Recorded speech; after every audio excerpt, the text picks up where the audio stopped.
Pour ceux qui ne connaissent pas Kabila, donc Kabila, c'est une association qui a vu le jour. Alors, la Maison de l'économie sociale et solidaire a vu le jour il y a 10 ans.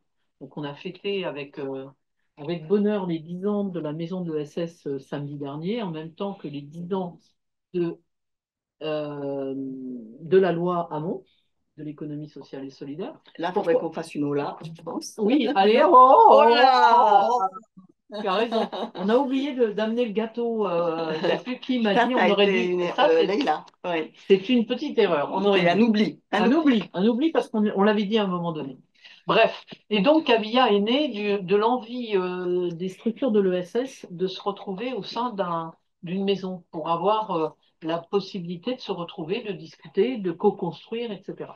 Donc la maison est née il y a 10 ans. On a pour vocation, on en a trois.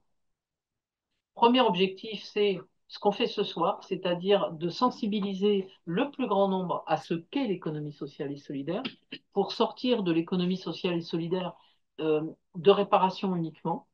Les gens ont souvent l'ESS égale les SDF, l'épicerie sociale, etc., mais oublient qu'il y a la culture, qu'il y a le tourisme, qu'il y a l'habitat, qu'il y a, enfin bon, bref, tous les champs d'activité sont touchés par l'économie sociale et solidaire, puisque c'est une façon d'entreprendre et rien d'autre. Une façon d'entreprendre où on enrichit l'intérêt général plutôt que s'enrichir soi, ce qui n'empêche pas d'avoir un revenu. Je le précise parce qu'il y a des gens qui avaient fait la confusion. Donc ça, c'est notre premier objectif. Et les mardis de l'ESS, le mois de l'ESS, font partie de la manière dont on sensibilise les gens. Le deuxième objectif, c'était justement de permettre aux structures d'être un peu la tête de réseau des structures et de leur permettre de se rencontrer ici quand il y a un projet que l'on peut monter collectivement. Donc ça marche très très bien et ça nous permet aussi parfois d'accompagner un nouveau projet quand il a besoin d'un petit peu éclairer, enfin, se structurer avant d'aller vers une structure d'accompagnement. Et le troisième objectif, c'est de créer un observatoire qu'on va appeler plateforme pour faire plaisir à certains, une plateforme de l'ESS en Pays Basque, c'est-à-dire de regrouper toutes les structures de l'ESS et de les qualifier, c'est-à-dire d'avoir, parce que si je prends Emen, euh, laboratoire, voilà, ça arrive à dire une seule fois. Laborantia Gambara. Merci. Si on n'est pas basque, on est incapable de savoir de quoi on parle. Donc aujourd'hui, les seules choses que l'on ait, ce sont des listes de structures de l'ESS, mais avec aucune information. Donc nous, notre objectif, c'est déjà de qualifier ça et en même temps d'avoir le nombre d'adhérents, le nombre de salariés, le type de salariés, est-ce que c'est des contrats CDD, pour essayer d'avoir quelque chose d'un peu plus qualifié et statistique. Ça, voilà, c'est notre plateforme et qui est une plateforme qui a vocation à évoluer. C'est pas un panorama à un instant T, c'est quelque chose qui évoluera. Voilà, ça, c'est les trois objectifs que l'on s'est donnés. Et la ministre, quand elle est venue nous vous rendre visite, l'avant-dernière ministre, parce qu'il va y en avoir une nouvelle, on espère, l'avant-dernière, donc Olivia Grégoire, quand elle est venue, elle nous a dit, ça serait bien que vous montiez un pôle territorial de coopération économique Pays Basque. Et donc, c'est l'un des projets que l'on est en train de réfléchir tous ensemble, parce que l'avantage de Cavia, c'est toujours de travailler en collectif et pas uniquement nous. Voilà. C'est bon, c'est clair, à peu près. Alors, je vous laisse là. Donc, voilà. Et donc, un des mardis de l'ESS, c'est la sécurité sociale alimentaire. Et je donne la parole à l'équipe en remerciant Stéphanie d'avoir accepté de se joindre à nous. Bon plaisir. Alors l'équipe, justement, puisqu'on travaille en collectif, elle a été super réduite. Bon, on suppose que c'est parce qu'il y avait l'organisation derrière de ce très bel événement qu'on a tous vécu ensemble et partagé avec beaucoup de réussite, d'ailleurs. Et il va falloir qu'elle se réétoffe et il faudra qu'on y réfléchisse, mais ça, c'est pour l'apéro. Ça, c'est des appels à. C'est ça. Ah ben oui, concrètement, on a été que Chantal et moi pour préparer ce mardi de l'ESS, c'est pas du tout le projet. D'habitude, il y avait 6-8 personnes, on vient de compter avec Marie, ouais, qui étaient intéressées. Donc voilà, c'était pour rebondir sur le mardi de l'ESS. Pour une sécurité sociale de l'alimentation? C'est parce que c'est apparu dans le premier mardi qu'on a fait en septembre, qui était l'ESS pour les nuls. Je pense que je reconnais certaines personnes qui ont participé, où cette thématique a émergé et a interrogé un certain nombre de personnes. Ben, on s'est dit, on va l'aborder. Et Chantal a été aux conférences de l'URAMA sur la sécurité sociale et alimentaire et l'a rencontré. Et du coup, et sollicité. Merci d'être là. Oui. C'est Chantal qui te présentera tout à l'heure, Stéphanie. Avant de démarrer, enfin, ou pour démarrer plutôt, la question c'est qu'est-ce que vous entendez les uns et les autres, mais comme ça, hein, quand on dit sécurité sociale alimentaire, ça vous fait penser à quoi?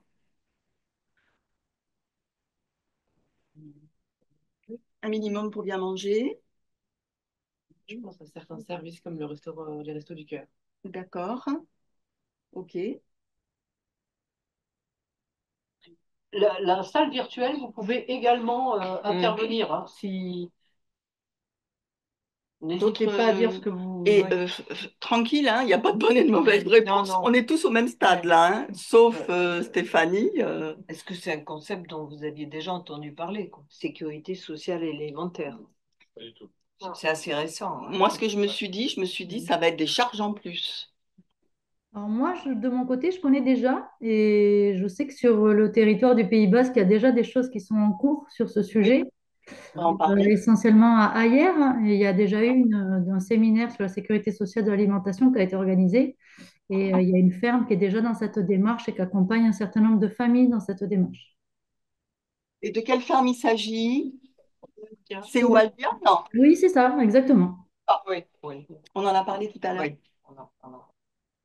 On accueille 2 personnes et on y revient. Qu'est-ce que vous vous êtes dit d'autre sur la sécurité sociale alimentaire, hein? Cotisation en plus. Cotisation, moi aussi je me suis dit ça. Cotisation. J'avoue que ça m'a même un petit peu effrayée parce que je me suis dit, attention, cotisation, si tu cotises pas beaucoup et que tu parles de salaire, tu n'auras pas grand-chose. D'accord. Ça m'a vraiment interloqué. Ah, mais ça, c'est intéressant parce que c'est pas du tout ça, justement. Oui, Ah oui, mais très intéressant de pouvoir le relever. Ouais. Donc des cotisations et un retour en fonction du niveau de cotisation, en fait. D'accord? Moi, j'ai fait un peu le parallélisme, mais je sais pas, mais avec la sécurité sociale normale. Oui. Et alors, tu t'es dit quoi, Miguel? Pour moi, la sécurité sociale normale, qu'est-ce que c'est? C'est une sécurité qui m'est donnée, j'ai cotisé, mais d'autres aussi ont cotisé, Oui. et qui règle mes, mes besoins en alimentation médicale. D'accord. C'est-à-dire mes médicaments, Oui, et bien ma sûr. santé, Oui. pour ma santé. Et donc, moi, j'imagine que là, il rentre aussi un tout petit peu, je ne sais pas du tout, hein, le concept que dans la sécurité sociale alimentaire, quelqu'un peut acheter, parce que c'est quelque chose où on a besoin de manger, et donc, peut-être il paye un peu, et la société paye aussi pas mal, et donc, il est donné par la société, par ce qu'il a payé lui-même, il paye les besoins qu'il y a pour manger. Et oui, tout à fait. Quelque chose comme ça, c'est pas mal. Là, ça chauffe. Ça chauffe, oui. Moi, j'avais la même, Gis, idée. La même même idée. chose, savoir la Ouais. sécurité sociale, elle a été conçue sur la mutualisation, chacun met dans le pot, et quand on en a besoin, on prend ce dont on a besoin. Donc pour moi, c'était chacun met au pot, et on répartit voilà, Ouais. l'alimentation. La Et question, donc, vous c'est créez un pot. Le tout, c'était de créer un pot. Ouais, Ben faut ouais. créer un pot. La question, c'est comment créer le pot, effectivement. Ouais, Bah, Après, en c'est fait, tout le monde mange, alors que tout le monde n'a pas besoin d'être soigné en même Ça, temps. c'est vrai. Oui, mais il y en a qui ont peut-être plus de moyens de manger sans faire appel Voilà. au collectif, Au pot. alors que d'autres ont peut-être plus besoin du collectif. Ouais. Mais bon. Mais il y a plein d'idées qui émergent. D'autres? Dans la salle virtuelle, La salle virtuelle. Mm. On a donc eu l'exemple de la ferme Waldia. vous pouvez réouvrir les micros, hein, parce qu'autrement, on ne vous entend pas. Ah, garantir à chacun un accès digne à une alimentation de qualité. Ça, c'est Paul Etchelekou qui vient de dire ça. Oui. Et mon son est très mauvais. Vous n'entendez pas bien? Moi, je vous entends très bien. Mais bon, Ah, mais on vous entend très bien aussi. moi, je vous entends très bien, oui. Donc, je débarque complètement sur le sujet. Donc, voilà, je sais pas. Je connais la sécurité sociale pour les médicaments, les médecins et tout ça, mais voilà, je vois pas très bien. Mais je pense que c'est une très bonne idée, mais je n'ai pas de suggestion pour le moment. Voilà. Bon, d'autres Ok. idées? Ça peut faire penser au café suspendu, au repas suspendu, ce genre de choses. Repas suspendu, café suspendu. Ouais. D'autres choses? Moi, C'est ce qui déjà me pas mal. paraissait intéressant, c'est que dans sécurité sociale, on est tous couverts de la même manière, normalement. Enfin, et donc, je me disais, c'est un système où tout le monde va pouvoir avoir un minimum qui est à définir ensemble. Et Comme ça, je vais prendre. voilà, on sera tous sur le même plan. Mais sachant, enfin, j'imagine bien, parce que même pour la sécurité sociale, on ne cotise pas tous de la même manière. Enfin, il y en a qui sont, puisque c'est en fonction Des de ses revenus. revenus, etc. Ouais. Donc, je m'imagine que c'est la même chose et que tout le monde ne va pas cotiser de la même manière. Et moi, c'est ce qui m'intéresse, c'est que ceux qui ont la chance d'avoir des revenus plus importants puissent aider ceux qui, enfin, sans que ça se sache, hein, parce que tout ça, normalement, n'apparaît pas après, mais contribuent davantage que ceux qui ont des revenus très faibles, quoi. Mais que tout le monde puisse avoir le même minimum, enfin, tout ce qu'on pourra acheter avec une certaine somme. Moi, ce que je trouve intéressant dans le concept, quand on parle d'alimentation, c'est que pour une fois, on remet l'alimentation au centre des questions de santé. Et qu'en fait, quand on vient parler de sécurité sociale de l'alimentation, c'est déjà le concept même de l'importance de la qualité alimentaire pour notre santé. Et ça, c'est un peu oublié du débat. Donc, je trouve que c'est intéressant de remettre ce positionnement du pouvoir de l'assiette. Ouais, c'est vrai que dans sécurité sociale alimentaire, il y a la sécurité alimentaire et faire en sorte que tout le monde mange des aliments Hein. soit de qualité, Mm. profitable, et pour le plaisir et pour la santé. Effectivement. Exactement. Intéressant. Est-ce qu'il y a d'autres remarques? Oui, Sylvana, bonsoir. Bonsoir. D'autres remarques? Non? On peut passer l'infographie, Stéphanie? C'est Oui, je pas vous en mal. prie, Hein? allez-y, suivez On votre y plan, va, alors moi on je suit. m'adapte. Donc, Qu'est-ce que je donc pense? maintenant qu'on a dégrossi un peu, bah, qu'est-ce que c'était pour nous? On va voir la petite vidéo de sécurité sociale alimentaire. Il y a la carte vitale. D'accord. Bien sûr, il a suffi que pour qu'elle disparaisse. Tu l'avais sur le mail Ben tout oui, à l'heure, oui. avec la charte, tu sais. Ah, alors, celle-là? Voilà. Et les gens qui sont en visio, Voilà. ils voient? Est-ce que vous la voyez? Est-ce que Ah vous ouais, c'est voyez? bien. On n'arrête pas de progrès. Très bien. Partage Vous d'écran, voyez? c'est Le ça? partage d'écran, c'est Très bon? bien. Oui, c'est bon. Super, merci. Alors, vidéo de la sécurité, voilà, de l'association. De l'association. Aujourd'hui, on nous répète que l'industrialisation de l'agriculture et son intensification provoquent des désastres sur l'environnement, sur la santé des paysans et des gens en général. Les aliments ultra transformés issus de l'agro-industrie ne sont pas très bons pour notre santé. C'est même Santé publique France qui recommande de manger bio si possible. Les conditions de travail et les revenus des petits paysans ne sont plus tenables. Ce qui est bien, c'est qu'il paraît qu'on peut voter avec son porte-monnaie en étant un bon consommateur et choisir de bons produits. Alors visiblement, pour participer à la démocratie alimentaire, il faut déjà avoir un porte-monnaie rempli. Alors on nous dira que non, ça coûte pas plus cher de bien manger, en changeant son alimentation, ses habitudes, en mangeant moins de viande, en cuisinant plus. Bon, ça, ce sont des belles paroles faites sur des moyens Hein? Pardon. et sur certaines habitudes de vie, mais si on se focalise sur les ménages les plus pauvres, bah, ça marche plus. Si tu cuisines déjà des produits bruts en mangeant pas beaucoup de viande et que tu achètes tout ça dans le hard discount, bien sûr que ça coûte plus cher de bien manger. Bon, et puis avec les deux biocops sur toute la Seine-Saint-Denis, il y a des endroits où c'est clairement plus compliqué de se nourrir en produits de qualité. Et puis cuisiner, quand tu es seul avec trois gosses et que tu cumules des emplois précaires aux horaires pas possibles, eh ben, c'est compliqué. Et en plus, c'est oublier les nombreuses personnes qui ont besoin de l'aide alimentaire pour se nourrir, qui n'ont pas vraiment le choix de leur alimentation. Enfin si, le choix entre tout ce que l'agro-industrie n'arrive pas à vendre. Ça fait rêver. Nous, on propose que du coup, on cotise tous et toutes à la hauteur de son salaire dans une caisse commune et qu'ensuite tout le monde reçoive un budget dédié à l'alimentation à part égale. Ce budget pourrait être donné sous forme d'un dispositif de type ticket restaurant, par exemple, qui pourraient être dépensés uniquement pour des produits alimentaires. Et comme on pense que la démocratie, ça ne s'arrête pas à choisir dans les rayons, on pense qu'il faut aussi que les habitants et habitantes choisissent démocratiquement le contenu des rayons et que ce budget alimentaire ne pourra être dépensé que pour des produits conventionnés déterminés dans des instances locales. Alors tout ça, ça permettrait plein de choses. Ça permettrait notamment que tout le monde puisse réellement choisir son alimentation, quel que soit son porte-monnaie. Ça permettrait de réserver un budget à l'alimentation. Comme la santé, l'alimentation ne doit pas être une variable d'ajustement face à l'augmentation des loyers et du coût des transports, par exemple. Ça permettrait aussi d'offrir aux paysans un marché rémunérateur pour leur permettre de produire dans de meilleures conditions pour eux et pour prendre soin de notre environnement. Bien sûr, tout ça pose plein de questions. Faut-il faire cotiser tout le monde au même taux au vu des très bas salaires actuels ou faut-il prévoir un taux plus progressif en attendant que notre président se décide à augmenter tous les bas salaires? D'autres propositions de financement sont à l'étude par différentes organisations et ces différentes visions feront l'objet d'une vidéo lorsqu'elles auront été creusées. Une autre question qui se pose, c'est comment on organise la démocratie, notamment pour pas que ce soit une dictature de la majorité. Nous, on pense qu'il faut un cadre national à respecter, car certaines décisions concernent tout le monde. Et il faut s'assurer que localement, la diversité des besoins et régimes alimentaires soit respectée, que n'importe qui, quelles que soient ses contraintes physiques, ses croyances, ses convictions, ses allergies, puisse avoir accès à des produits qui lui conviennent. Enfin, comment on organise l'acquisition de connaissances autour des enjeux de l'alimentation et de l'agriculture afin de permettre à chacun de participer activement au choix des produits.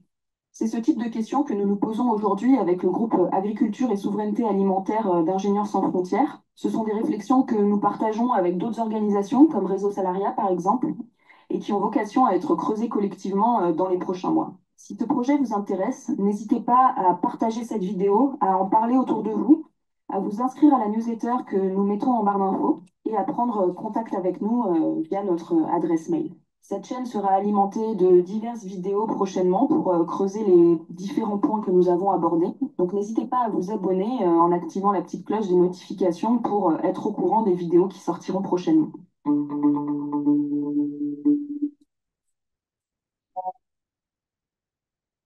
Ça y va, hein? C'est très très rapide. Alors, attendez.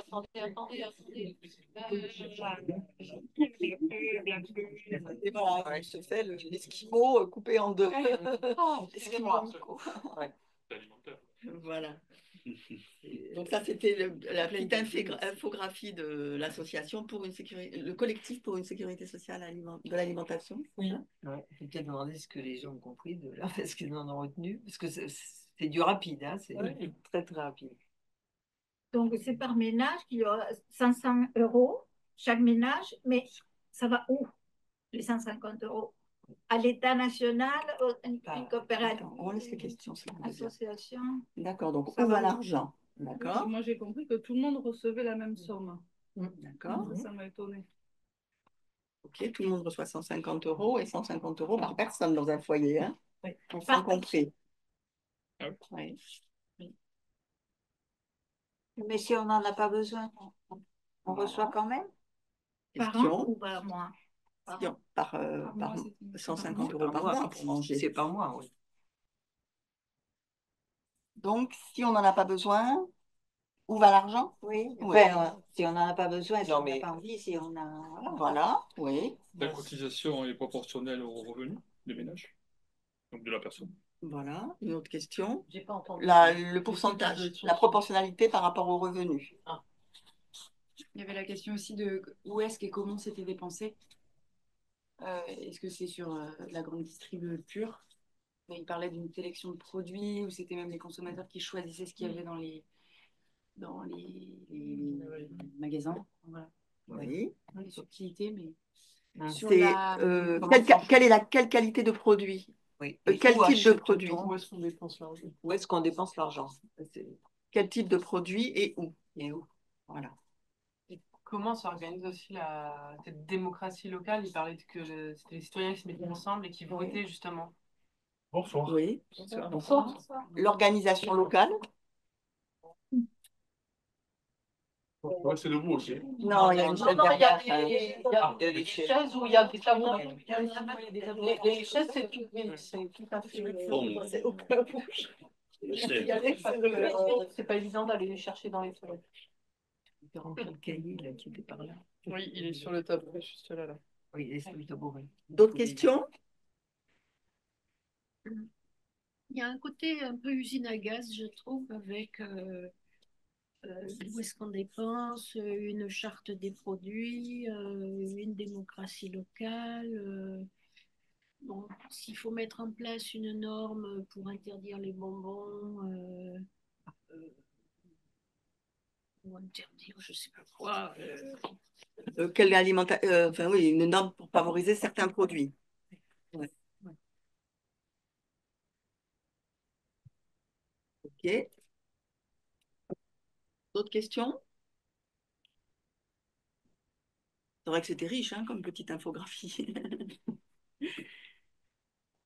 Tu présentes Stéphanie Bebé? Oui, alors tout ça va s'éclairer parce qu'on a la chance d'avoir Bien sûr. Stéphanie. Alors que j'ai trouvé en allant, je ne sais pas si vous aviez remarqué, comme moi, Au bord de la route, qui est en train de traîner. Que tu as rencontré, oui. Oui. Attends, il y a une mise en place. C'est bien. Bonsoir.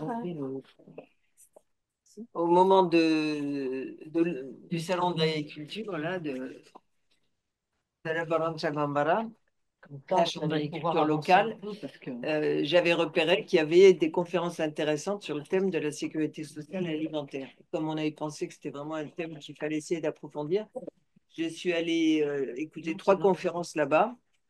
La première, c'était celle de Mathieu, ce qu'on appelait une conférence gesticulée là, de Mathieu Dalmé, qui était très intéressante parce que c'est un ingénieur agronome formé, je crois, en école d'agronomie de Montpellier, il me semble, et puis qui s'est dit, après avoir fait toutes les études, il s'est dit non, c'est pas ce type d'agriculture que j'ai envie de, c'est pas ça qui, à mon avis, est la solution, et donc il a complètement il a essayé de se former autrement. Il s'est intéressé au Resto du Cœur. Il est passé par. Il a travaillé avec la Confédération paysanne, qui ici s'appelle le LB. Bon, il l'a fait et il fait partie, il réfléchit aussi avec ce collectif national. Parce que lui, son but, c'était de répondre aux vrais besoins des gens, que tout le monde se nourrisse correctement et il sentait bien que dans ces grandes écoles là d'agronomie, on forme surtout les gens à bien vendre les produits agricoles. Et enfin, c'était pas du tout son optique à lui. Donc, sa conférence était très intéressante.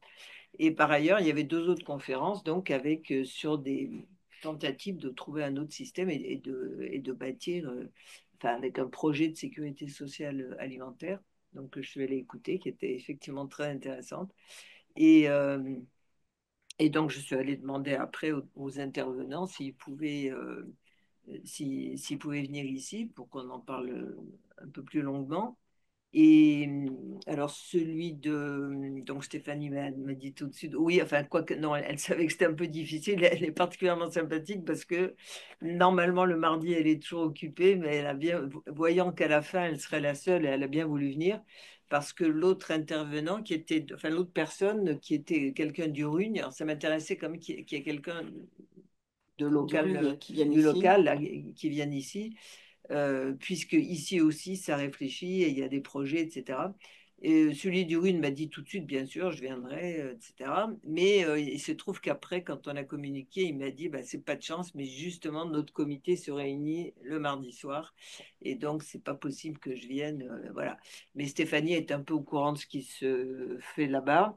Et il m'a quand même envoyé, alors on vous le montrera tout à l'heure, la charte du Rhône, là, la charte de leur association et quelques nouvelles sur ce qu'ils ont fait, sur ce qu'ils comptent faire. Voilà. Et quant à Stéphanie, donc, elle nous a parlé c'est sans doute au niveau de la France une des expériences les plus poussées, enfin, pour le moment, hein, celle de Montpellier, enfin, qui va le plus loin. Donc, c'était particulièrement intéressant enfin, d'entendre tout ce qu'ils font à Montpellier. Donc, on va pouvoir l'interroger. Et elle a aussi un petit film qui montre bien l'ambiance de ce qu'il fait, de ce qui se fait. Voilà, alors, si tu veux, tu peux.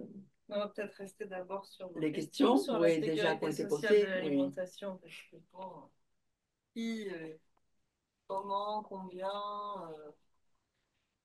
Donc, telle qu'on la présente, la sécurité sociale de l'alimentation, elle repose sur 3 piliers. Le premier pilier, c'est l'universalité, c'est-à-dire tout le monde cotise, tout le monde reçoit le même budget. Le deuxième pilier, c'est la cotisation, ce principe de cotisation. Il y a beaucoup de discussions au sein du mouvement. A priori, ce serait une cotisation sur le travail, de plus. Voilà.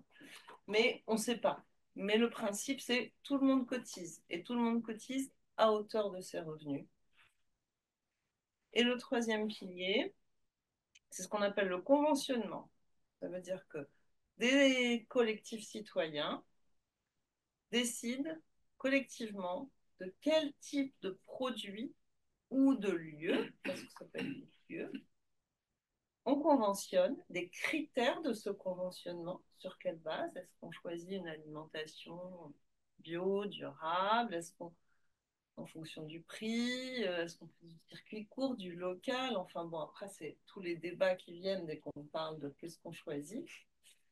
Donc en fait, on dépenserait tous 150 € par mois dans des lieux conventionnés démocratiquement. Et ça assure ce budget alimentaire minimal de 150 € par mois par personne, un budget qu'aujourd'hui n'atteignent pas beaucoup de gens en précarité alimentaire en France. L'idée de sécurité sociale de l'alimentation, elle est venue en fait de 3 courants d'idées. Donc, si vous voulez qu'on parle un peu de l'idéologie qui sous-tend tout ça. D'abord, les producteurs eux-mêmes, donc les paysans de la Confédération paysanne, les gens du bio, des CIVAM, qui ont constaté que ça fait 40 ans qu'ils essayent de défendre une agriculture raisonnée, durable, proposer des bons produits, mais que le système agricole dans lequel ils vivent, c'est un système où il y a de moins en moins d'agriculteurs, on réduit les petites exploitations, on en fait grandir d'autres. Il y a une dépendance aux subventions à la PAC.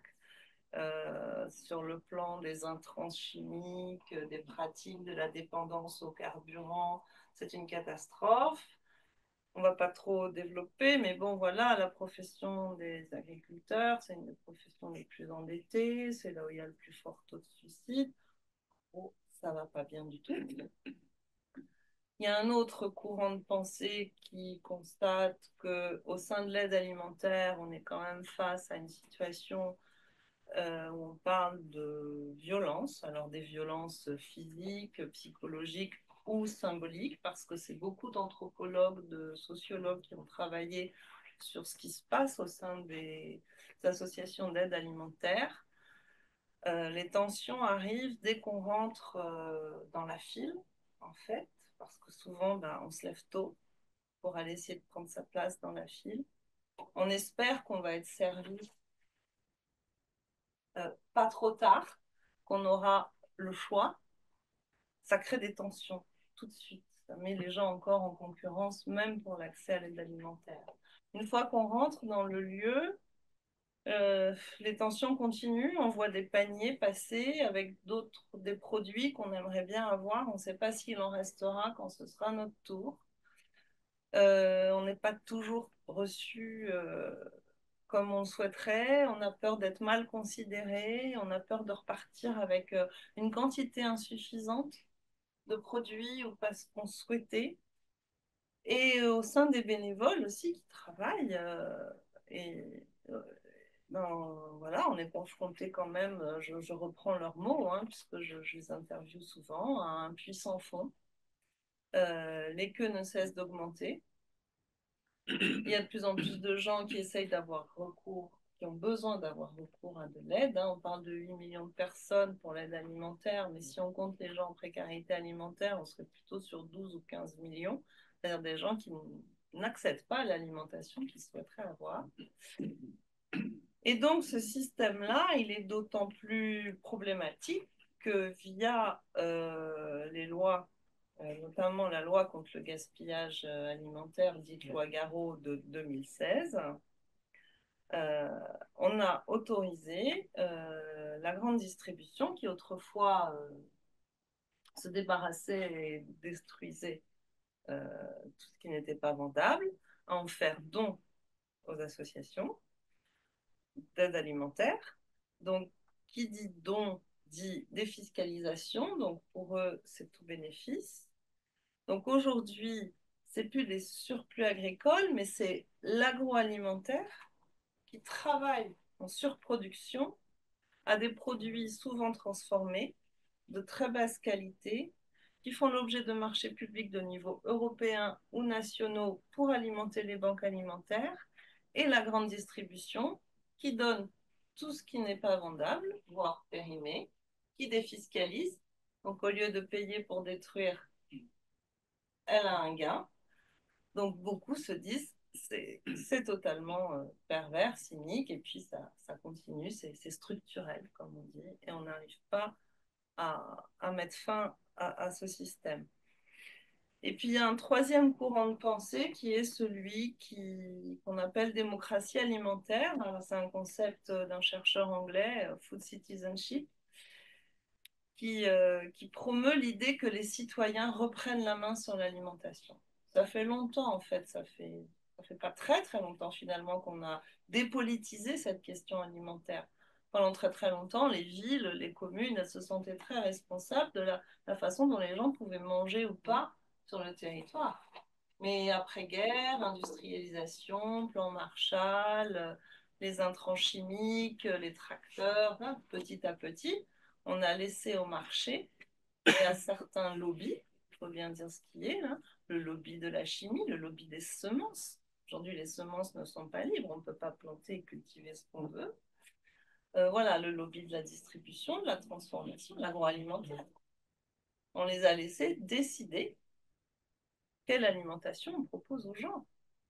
Et on n'a plus la main.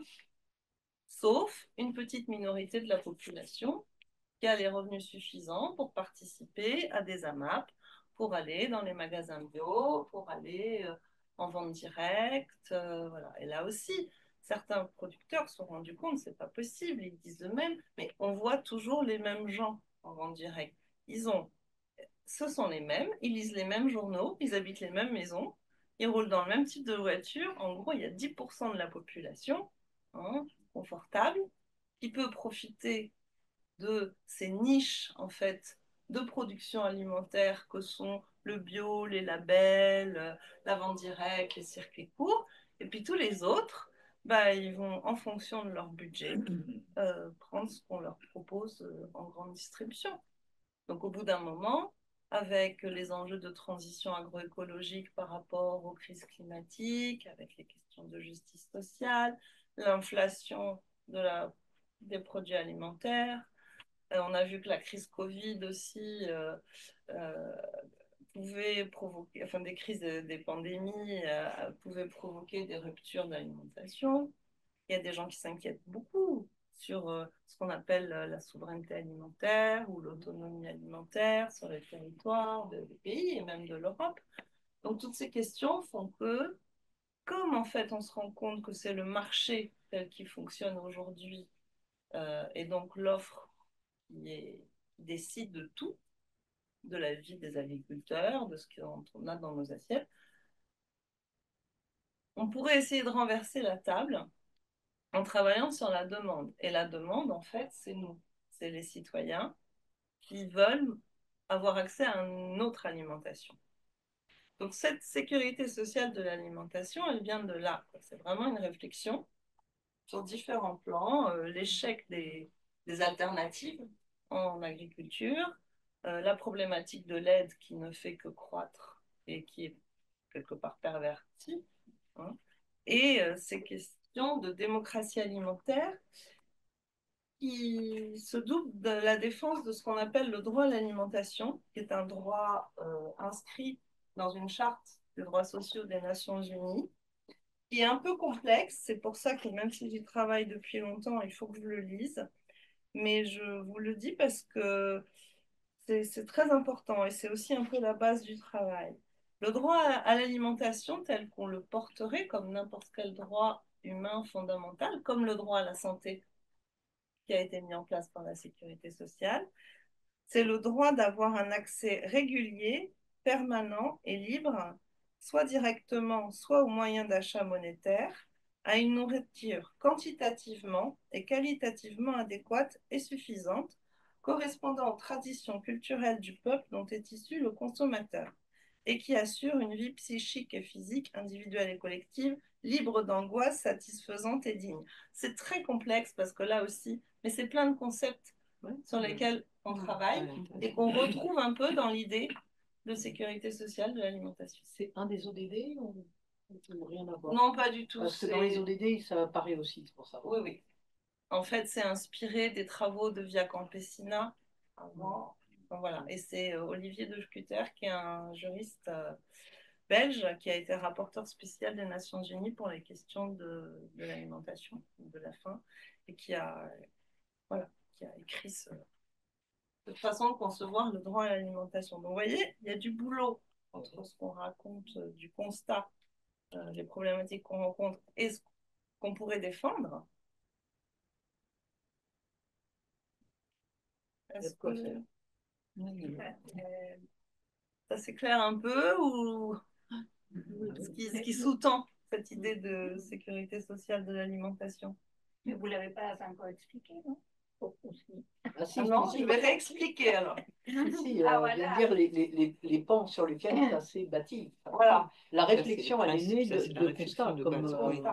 maintenant, après, comment ça s'organise, ça c'est... Maintenant, tu vas raconter comment à Montpellier, comment vous D'où avez c'est né, déjà ouais. commencé. Voilà, donc c'est né de ces constats-là. L'idée, c'est ces trois piliers dont je parle, l'universalité, la cotisation et le conventionnement de produits. Après, comment on l'expérimente au plan local? Donc à Montpellier, nous sommes partis assez tôt parce qu'on a bénéficié de l'effet Covid en fait sur une ville où il y a effectivement un centre de formation en agro, énormément d'associations très investies, très dynamiques. Il y avait eu un renouvellement municipal plutôt favorable, donc on avait des liens avec certains élus à la ville, à la métropole. On a constitué un collectif de 25 organisations, plus la ville et la métropole, et on a réfléchi ensemble à ce que pourrait être un système alimentaire local beaucoup plus coopératif, digne, et qui permette effectivement d'expérimenter quelque chose pour lutter contre la précarité alimentaire, parce qu'à Montpellier, il y a quand même plus de 20% de la population qui vit sous le seuil de pauvreté, donc on est assez impacté. Et déjà, depuis 10 ans, il y avait des sociologues, des agros, des chercheurs qui travaillaient sur ces questions de précarité. Donc on ne partait pas de rien. Post-Covid, il y a eu l'État qui a mis de l'argent sur la table dans le cadre du plan de relance et qui a financé une année de réflexion et d'ingénierie. Donc on a mis à profit pour souder ce collectif et on a croisé les gens qui réfléchissaient sur la sécurité sociale de l'alimentation et on s'est dit, bah tiens, puisqu'on a des moyens et qu'on est en paix, nous, on va tenter et on va expérimenter. Et on est tout de suite parti sur l'expérimentation de ça. Et comme on a l'habitude de faire témoigner les gens qui participent et non pas les organisateurs ou animateurs, de passer un petit film où ce sont les gens qui vont vous présenter le projet. Ensuite, on pourra en discuter. Merci pour la transition. Qu'est-ce commune c'est donc Et en dehors de Montpellier, qui réfléchissait déjà à ça, à la sécurité sociale alimentaire? Plein de gens partout en France. On a plein d'expérimentations partout. C'est extrêmement riche. Moi, je pourrais vous en parler avant. Et ailleurs, non? Dans d'autres pays? Mais oui, bien sûr. Alors, on peut parler de ça avant de lancer le film. Donc, en France, partout, hein, il y a des petites expérimentations sur des toutes petites communes, par exemple, autour d'un marché. Il y a des choses beaucoup plus importantes dans les grandes villes, à Marseille, à Lyon, il y a beaucoup de choses. À Bordeaux, il se passe plein de choses aussi avec le département sur la question du droit à l'alimentation et de la précarité alimentaire. Ça touche maintenant la Belgique, l'Allemagne. À Strasbourg, la ville de Strasbourg a mis en place quelque chose de très original qui s'appelle les ordonnances vertes. Elle offre aux femmes enceintes de la ville des ateliers de prévention tout ce qui est perturbateur endocrinien de l'alimentation.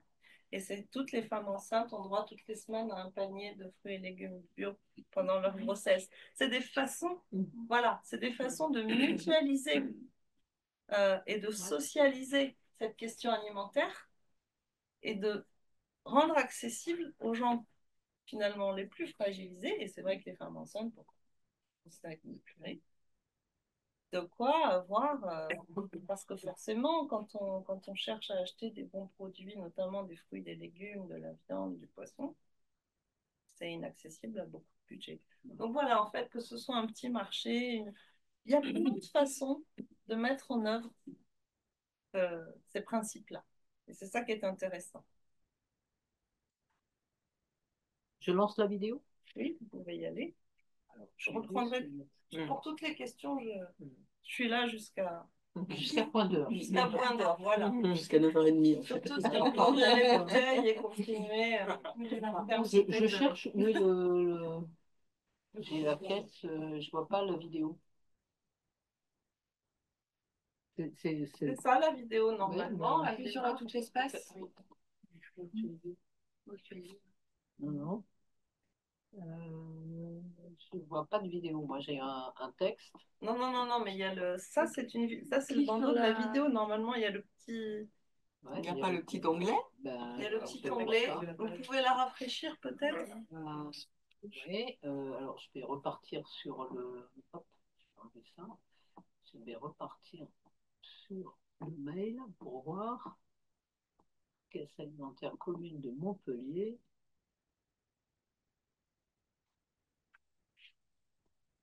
Moi, j'ai pas de vidéo. Pardon? En écrivant caisse alimentaire, là, ici? Ouais, réécrire la même chose sur une autre page qui fonctionne.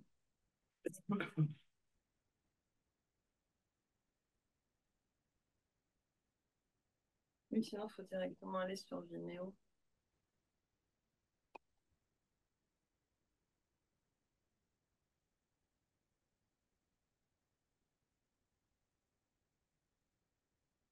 En temps, on peut peut-être insister sur l'idée de. N'oublie pas.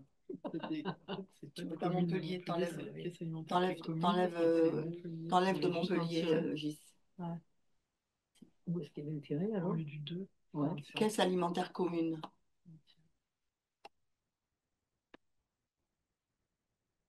Enlève Montpellier, je pense. C'est pas dans le titre. J'enlève commune? Non, enlève le tiret. C'est bizarre parce que vous l'avez. Et dans quoi vous l'avez? Dans Vimeo? Oui, c'est sur Vimeo. Sur le lien, il était accessible. Moi, je vais chercher autrement. Parce que normalement, ça. Désolée pour le. Il va y avoir un problème. Oui, on l'avait tout à l'heure. Ça a démarré. Bah oui. De quoi? Tout à l'heure, on l'avait? Non. On l'a jamais testé celui-là. D'accord, il m'a semblé que oui. Il y avait le petit onglet. Ouais, je pense que je cherche plutôt en Google. Vimeo, caisse alimentaire commune. On va faire ça comme ça.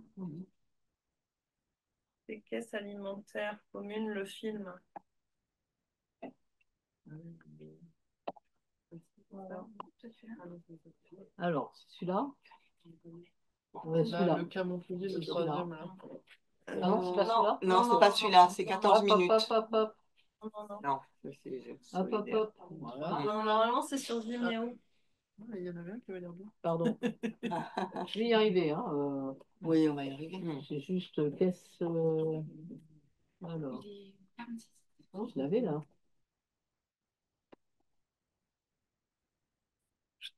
Commune Montpellier.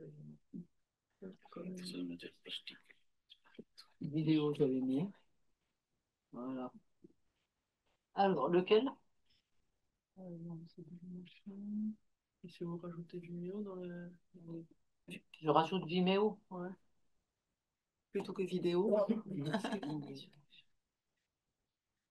Oui, c'est sur Vimeo. Oui, c'est sur Vimeo. Alors, Montpellier Méditerranée. Voilà, dans Pauline vidéo, vous allez le trouver. Celui-là? En dessous. Il y a un lien là, Pauline. Ah oui, En dessous. Ah oui, moi je suis Non, non, d'accord. tout en bas, voilà, là. Normalement, elle est dedans.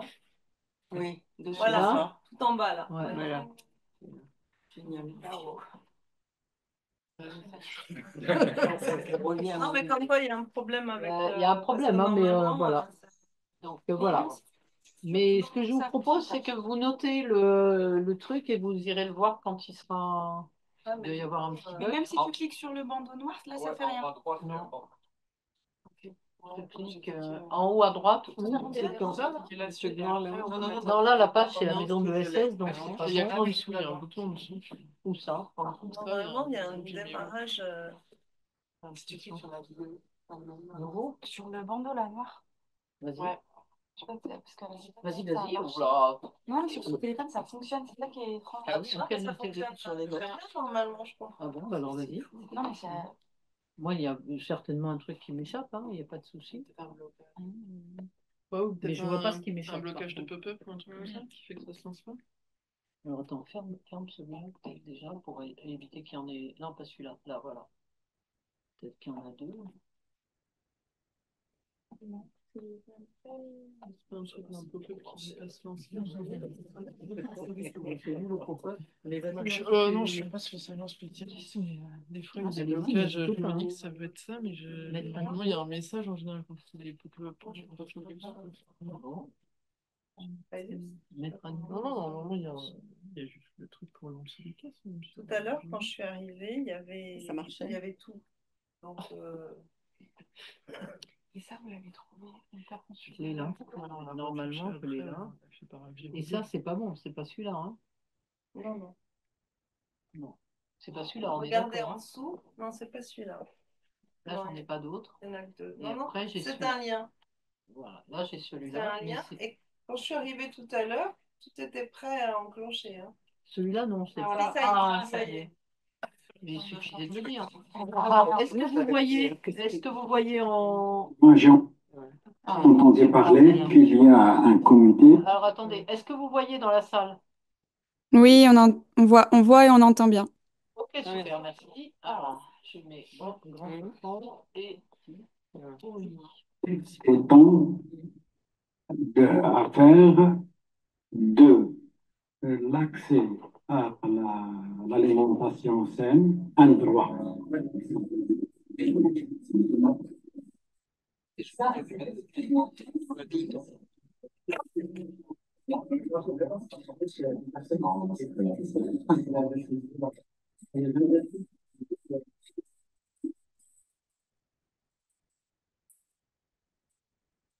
Buongiorno, je m'appelle Ivana, voici Casimir et Stella. Nous sommes tous les trois membres du comité citoyen de l'alimentation de Montpellier, l'instance qui gouverne la caisse alimentaire commune, c'est-à-dire qui décide et réfléchit de son fonctionnement. Nous allons vous présenter cette expérimentation de démocratie alimentaire. La caisse alimentaire, c'est un budget commun issu de fonds publics, privés et des cotisations de ses membres. Chacune et chacun cotise selon ses moyens. Un minimum de 1 euro par mois, il reçoit 100 euros en une monnaie numérique à dépenser dans un circuit alimentaire conventionné, c'est-à-dire choisi par un comité citoyen. À ce jour, ce comité citoyen est composé de 47 membres, dont la moitié vivent des situations de précarité alimentaire, et il se réunit une fois par mois. Nous avons commencé en octobre 2022. Un an plus tard, 2 marchés, 8 magasins, une trentaine de producteurs productrices sont conventionnés. Et 350 habitants et habitantes de la métropole de Montpellier font partie de la caisse alimentaire commune. On ne s'arrête pas là. Nous participons actuellement à un collectif national qui travaille à l'idée d'une sécurité sociale de l'alimentation, parce que s'alimenter est un droit. Nous devons aujourd'hui l'ajouter au régime général de la sécurité sociale, pour permettre à tous et à toutes de disposer chaque mois d'un budget alimentaire garanti, tout en soutenant un autre système alimentaire. C'est une question sur les cotises. Et on considère que personne ne connaît mieux sa propre situation que soi-même. On divise par le nombre de personnes, c'est ça? En fait, celle du revenu mensuel ne marche que pour une personne seule. Cet indicateur-là, il ne marche pas. On met en commun des moyens économiques et ceux qui peuvent payer plus payent plus et ceux qui peuvent payer moins profitent plus. Et voilà, je trouve que ça c'est juste et démocratique. Il y a quand même une volonté politique, d'aller vers quelque chose de plus démocratique et de plus sain euh, pour faciliter, et qui a une conscience environnementale pour faciliter l'accès à une alimentation de qualité pour tous, et de qualité pour la personne qui consomme, mais aussi qui permet de préserver la qualité de vie des paysans et aussi la qualité des sols.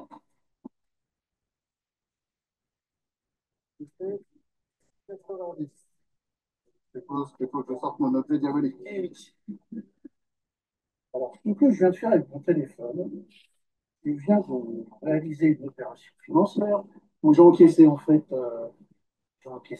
montant de l'achat des fromages sur un système de paiement solidaire, on va dire dématérialisé. C'est un petit peu le même principe qu'une carte bancaire, sauf que c'est du direct consommateur à utilisateur, et voilà, tout simplement. Une dizaine de personnes ce matin qui ont fait leur mandat. Donc, Ça marche. non, je prends la MONA, la monnaie alimentaire numérique solidaire.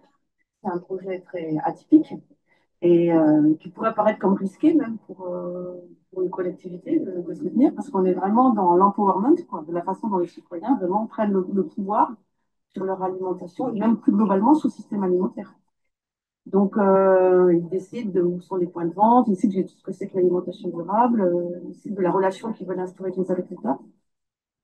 C'est intéressant parce qu'il y a plusieurs instances qui se réunissent parallèlement, donc le comité citoyen, le comité scientifique, le comité de suivi.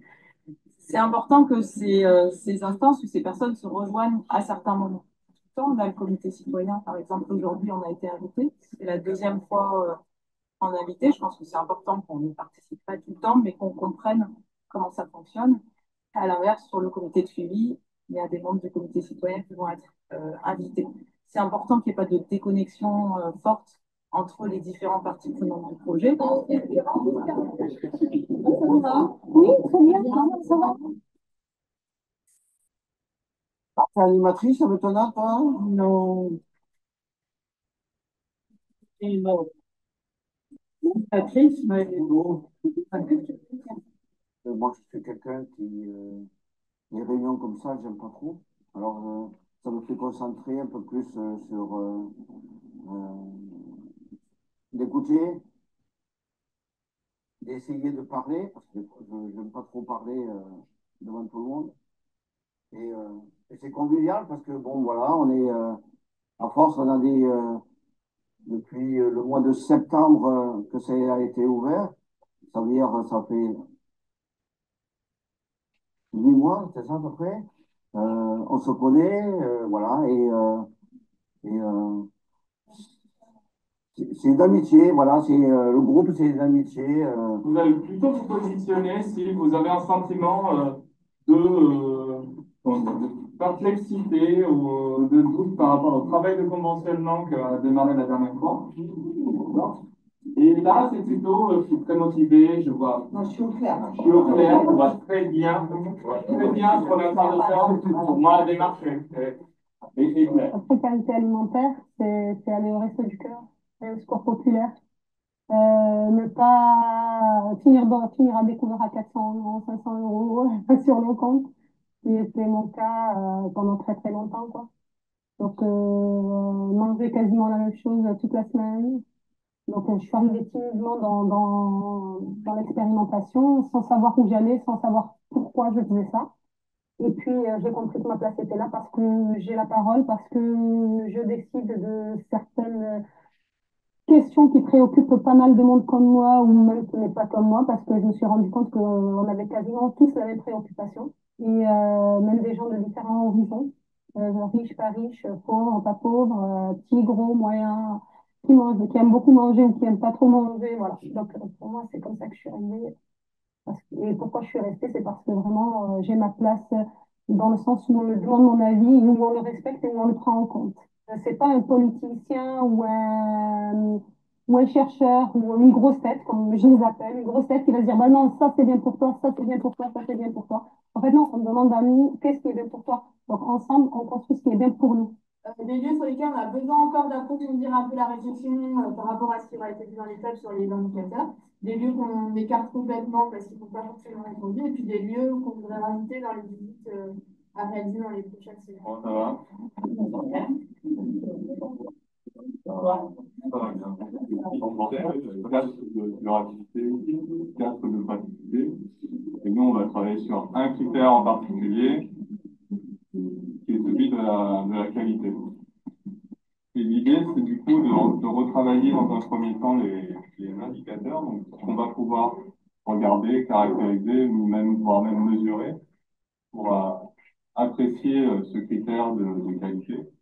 Et du coup, donc pour une enseigne, un lieu de distribution, regarder un certain nombre d'indicateurs et du coup être capable de positionner l'enseigne sur un gradient, des très bons à mauvais. Nous, on arrive avec nos témoignages qui sont perçus non pas comme anecdotiques, donc c'est vraiment le cœur de notre travail. On arrive chacun avec notre parcours, notre vision des choses. Et puis, on a par-dessus ça des gens qui viennent avec une étiquette de spécialiste, mais toujours avec beaucoup d'humilité et toujours amener, en fait, juste amener des supports, quoi. J'aime assez me sentir participer réellement tout en me laissant un petit peu porter. C'est assez confortable. Et la samedi. Ah, attendez. De changer cette dynamique d'aide alimentaire qui ne me convient pas du tout, qui ne correspond pas du tout à mes valeurs. J'ai l'impression qu'on nourrit les pauvres avec la malbouffe du surplus de la grande distribution, ce qui me pose problème à tellement de niveaux qu'on n'aurait pas le temps en une journée de le définir. Et le fait de participer à la caisse, ben, ça me fait me dire que je peux faire quand même des choses et que je peux essayer d'influer à petite échelle sur un système qui ne me convient pas. Et du coup, bah, non seulement ça me donne bonne conscience, mais en plus, j'ai l'impression que je reprends du pouvoir sur quelque chose qui ne m'allait pas. Le processus est à mon sens démocratique, mais prend beaucoup de temps. C'est-à-dire que, il faut me consacrer une demi-journée toutes les 3 semaines. Alors, il y a des choses qui sont mises en place, comme par exemple le fait qu'il y ait une garde d'enfants ou d'autres choses. Les gens qui ne seraient pas très à l'aise pour parler en public, il y a des choses qui sont mises en place aussi pour vérifier que tout le monde a pu s'exprimer sur un sujet qui est vraiment partagé par tout le monde commun et sur lequel chacun a une expérience aussi valide les uns que les autres. C'est pour moi un exercice passionnant d'apprentissage, de comment réussir à faire exprimer chacun et prendre en compte la position de chacun avec ce système de décision qu'on a voulu justement le plus consensuel possible, en évitant de recourir au vote, en évitant des choses où il y a des gens qui pourraient vraiment ne pas se retrouver dans une décision qui est prise. Conventionnement. Parce que là, on recrute plein de nouvelles personnes. Effectivement, moi, je trouve ça déjà limitant pour moi d'avoir ces 5 points de vente. Donc, j'ai une forte attente d'aller plus vite sur le conventionnement.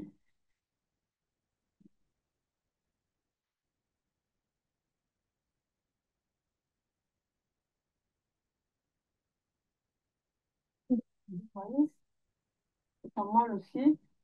C'est comme un Lidl, il coûte 1 euro. Le coco aussi, c'est pas mal.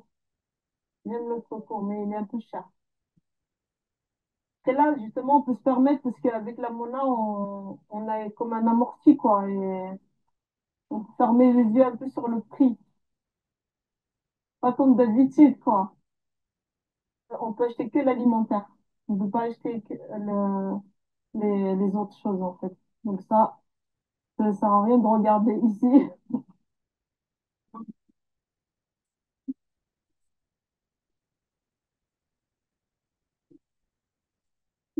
La Mona, paiement réussi. C'est top, tu vois, c'est facile d'utiliser la Mona comme bonjour.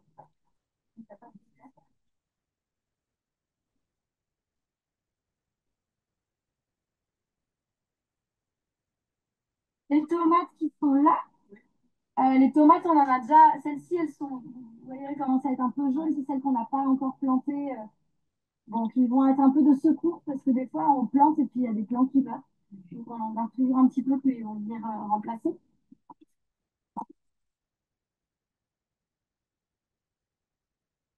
On était différents producteurs voilà, qu'on connaissait, qui avaient envie de venir échanger avec nous ce matin. Et donc, on va le faire en mode cercle samoa. Vous voyez, il y a 3 chaises vertes. On va dire que ce sont les chaises de producteurs.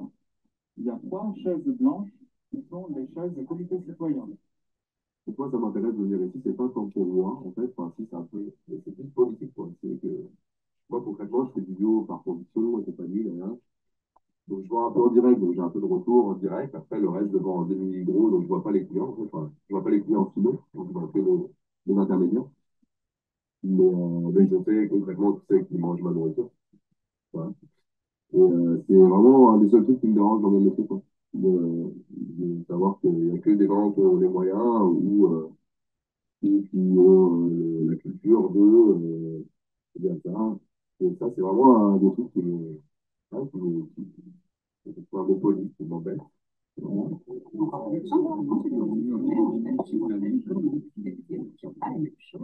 Et ça termine toujours par un repas commun qui est flambant parce que ça aussi c'est confortable. On a réfléchi 4 heures et derrière il y a une assiette remplie. On n'a eu aucun effort à faire, c'est toujours délicieux. Voilà, c'est un engagement qui est conséquent, mais qui n'est pas lourd. C'est des cannelloni, pas de lasagne. Hein, c'est des cannelloni ricotta et tout. Ah oui, d'accord, merci beaucoup.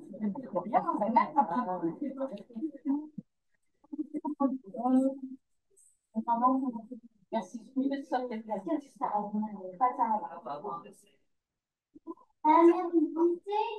Ça, c'est la génération. Ceux qui sont animateurs, ce sont des membres citoyens classiques qui ont... Non, on est tous issus déjà des organisations membres du collectif. Et on a tous un parcours qui fait que... alors à Montpellier, ça s'est fait vraiment par agrégat de gens par affinité. Donc il y a une coordonnatrice qui est sociologue de l'alimentation, qui travaille depuis plus de 15 ans sur les questions de précarité alimentaire. Il y a quelqu'un du réseau Civam qui lui est agronome, mais qui travaille sur les questions d'agriculture paysanne, de juste prix, tout ça. Moi, je suis juriste environnement. Je viens, moi, de la coopération intercommunale. J'ai travaillé longtemps pour les intercommunalités. Je suis très investie dans tout ce qui est alternative, transition. Et donc, depuis une quinzaine d'années maintenant, je travaille. C'est toujours le même métier d'accompagner des projets territoires, mais plus au sein des collectivités publiques. J'ai fait un pas de côté. Je travaille pour les associations, les collectifs, les projets de recherche-action. Voilà. Il y avait quelqu'un qui venait des greniers d'abondance. Donc là, c'est plutôt les ingénieurs agro de Lyon qui ont monté des associations très au fait des questions de souveraineté, de sécurité alimentaire. Il y a des chercheurs de l'INRA et d'Acropolis qui participent aussi au projet. Voilà, donc en gros, il y avait une dizaine de personnes, on va dire, pour le groupe qui organise et anime les comités citoyens. Il y a 3-4 chercheurs associés qui travaillent sur le suivi de l'évaluation. Et puis un investissement formidable des gens du comité citoyen. Alors bon, pareil, hein, on a préparé ça pendant un an, on a été les chercher. Parce que le collectif, c'est la base, c'est ce que vous disiez pour Cabia. S'il y a un collectif de coopération, et c'est ce que nous sommes, en fait, c'est une expérimentation de coopération territoriale et de démocratie alimentaire. Donc le collectif, sa force, c'est qu'on mutualise nos savoir-faire, nos moyens, tout ça. Il y avait aussi dans l'équipe un grand maître en éducation populaire qui nous a beaucoup aidés, l'association des petits débrouillards. Oui. Donc, Ils sont ici voilà. Donc lui, voilà, il avait cette habitude, quoi. Donc tout ce qu'on a fait avec le comité citoyen comme type d'animation venait de l'éducation populaire. On transposait à nos thématiques. On a fait venir aussi beaucoup d'intervenants extérieurs, des experts qui venaient expliquer. Ça a été vraiment C'est un travail, c'est vraiment de l'éducation populaire, c'est-à-dire c'est un travail collectif, en atelier, on va au rythme des gens, on prend le temps qu'il faut, et ils ont choisi de décider par consensus. Ça veut dire que tant que tout le monde n'a pas bien compris et n'est pas au fait, eh ben on continue à travailler. Et qui finance alors tout ça? Parce que tous ces chercheurs, tous ces animateurs, juristes. Alors il y a des gens qui, comme moi, étaient volontaires sur ce projet parce que j'avais un autre boulot à côté. Je n'avais pas besoin d'être financée sur le projet. D'accord. D'autres qui étaient financés sur le projet. Le projet, c'était l'équivalent de la moitié à peu près de 5 équivalents temps plein pour une dizaine de participants réels à l'organisation et à l'animation. Et alors, il a été financé par la ville, la métropole, un petit peu la région, la Fondation Carasso. Voilà les principaux financeurs pour l'ingénierie. Et après, le budget de caisse alimentaire commune, donc les sous de départ, hein, c'était 200 000 euros, financé, ouais, et financé donc par les mêmes personnes publiques, mais par la cotisation, on a doublé ce budget. Fait que là, on a expérimenté 2 années pleines pour 300 personnes. Parce qu'on s'est rendu compte que finalement, entre ceux qui cotisent que 1 euro parce qu'ils sont... et ceux qui cotisent 120, 150 ou plus parce que ça leur fait plaisir de participer à ce système solidaire, on arrive à une cotisation moyenne de 60. Ce qui fait qu'il y a 40 à mettre au pot en subvention publique pour compenser. Ça, c'est ce qui s'est passé jusqu'à cette fin d'année 2024. Ça va se poursuivre. Et ça va se poursuivre toujours en lien. Alors, le fait qu'on travaille aussi avec la métropole, la mairie, les services, on apporte beaucoup d'expertise. L'expertise, elle se diffuse. On apprend toujours ensemble, hein, les uns les autres. On devient de plus en plus experts, tous. Le citoyen, les animateurs, les élus. Les élus ont beaucoup changé leur regard. Quand on leur a dit au début, ben voilà, le comité citoyen, il n'y aura pas d'élus, il n'y aura pas de responsables associatifs, il n'y aura que de simples habitants dont la moitié sont en précarité alimentaire. On ne veut personne en situation de pouvoir dominer ou d'influer sur les autres. On a l'habitude de ça, la démocratie directe, on n'en fait jamais au plan local. On consulte, on fait des soi-disant concertations, mais on ne laisse pas un groupe de citoyens décider tout seul, gérer un budget de 200 000 euros de subvention publique, décider ce qui est bon ou pas en termes alimentaires. Le conventionnement, donc vous voyez les ateliers de conventionnement, c'est extraordinaire parce que ce comité citoyen, il a eu un niveau d'exigence qu'on n'aurait jamais imaginé sur le conventionnement des lieux. Il n'y avait pas seulement qu'il y ait effectivement des fruits, des légumes frais bien produits, mais ils ont décidé de responsabiliser les gérants des lieux, c'est-à-dire que le gérant des lieux, pendant les visites, devait leur assurer qu'il connaissait le producteur, connaissait ses pratiques, qu'il ne négociait pas les prix de son producteur, qu'il traitait bien ses salariés. Enfin voilà, les critères, c'était voilà. Et s'ils avaient tout bon, ok, on conventionne et on va expérimenter la monnaie avec vous. Mais si vous avez un des critères sur lesquels vous n'êtes pas bon, si vous faites des marges qu'on juge trop élevées, si on a des retours comme quoi les salariés ne sont pas heureux chez vous, ben non, on ne conventionne pas. C'était dingue. Ben voilà, donc c'est une expérimentation qui, heureusement, va se poursuivre, certainement sous un autre format parce que ben, il faut renouveler aussi un petit peu. 300 expérimentateurs, ça fait beaucoup d'animation, c'est compliqué. Comité citoyen, c'est 50 personnes, c'est facile, mais à l'échelle de 300, il va y avoir des efforts à faire. Et puis, certains vont quitter le comité citoyen, d'autres y rentrer, parce que régulièrement, comme ça permet à d'autres personnes de faire l'expérience de cette démocratie directe. Et comme, malgré tout, je pense que ça intéresse beaucoup de gens, et qu'on va travailler aussi sur l'organisation des approvisionnements, de la logistique. Il y a un marché d'intérêt national à Montpellier, un mine, donc c'est une grosse plateforme qui va permettre. Il y a le levier de la restauration collective publique. Il y a plein de choses à faire encore en termes de développement. Il y a un travail aussi sur ce qu'on appelle les paysages alimentaires, c'est-à-dire savoir qu'à l'échelle d'une ville comme Montpellier, il y a des quartiers où on ne trouve aucun magasin alimentaire digne de ce nom, encore moins de primeurs. Et pourtant, c'est des quartiers où il y a une population énorme, souvent la plus précaire, ou les populations étudiantes. Donc, il y a aussi une prise de conscience de la ville, de ces politiques d'aménagement, d'urbanisme, d'autorisation commerciale qu'elle doit revoir, essayer d'inciter les gens à ouvrir des épiceries, à ouvrir des commerces alimentaires dans des quartiers qui en sont dépourvus. Ça fait aussi partie de l'accessibilité à une alimentation saine et durable, l'accessibilité géographique. Voilà, donc tous ces projets-là qu'on travaille avec les acteurs publics, entre acteurs publics, associatifs et recherche, ils vont être dans la mesure où on arrivera à autofinancer grâce aux cotisations, aux participations, aux fondations, parce que bon, les acteurs de la santé aussi regardent beaucoup ça, sont très intéressés. Peut-être que les mutuelles vont aussi participer au cours.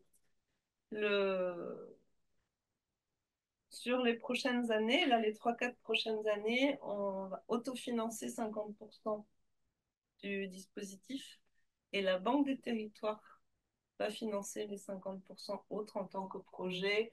On appelle ça démonstrateur de territoire, c'est-à-dire que c'est une expérimentation qui va effectivement viser à démontrer que c'est possible, que des caisses locales, que gérer démocratiquement, du conventionnement, que tout ça c'est possible. Et donc, voilà. C'est facile à gérer tout ça parce que je trouve qu'il y a un peu de ramification. C'est énorme, c'est sans fin, c'est énorme. L'alimentation, ça touche tellement de domaines. Sur le plan public, on s'en rend compte, ça touche la politique de la ville, ça touche l'urbanisme, ça touche la protection des espaces, la désimperméabilisation, enfin, gestion de l'eau, enfin, on touche à tout. Mais donc c'est énorme. Et pour 300 personnes, c'est 200 000 euros.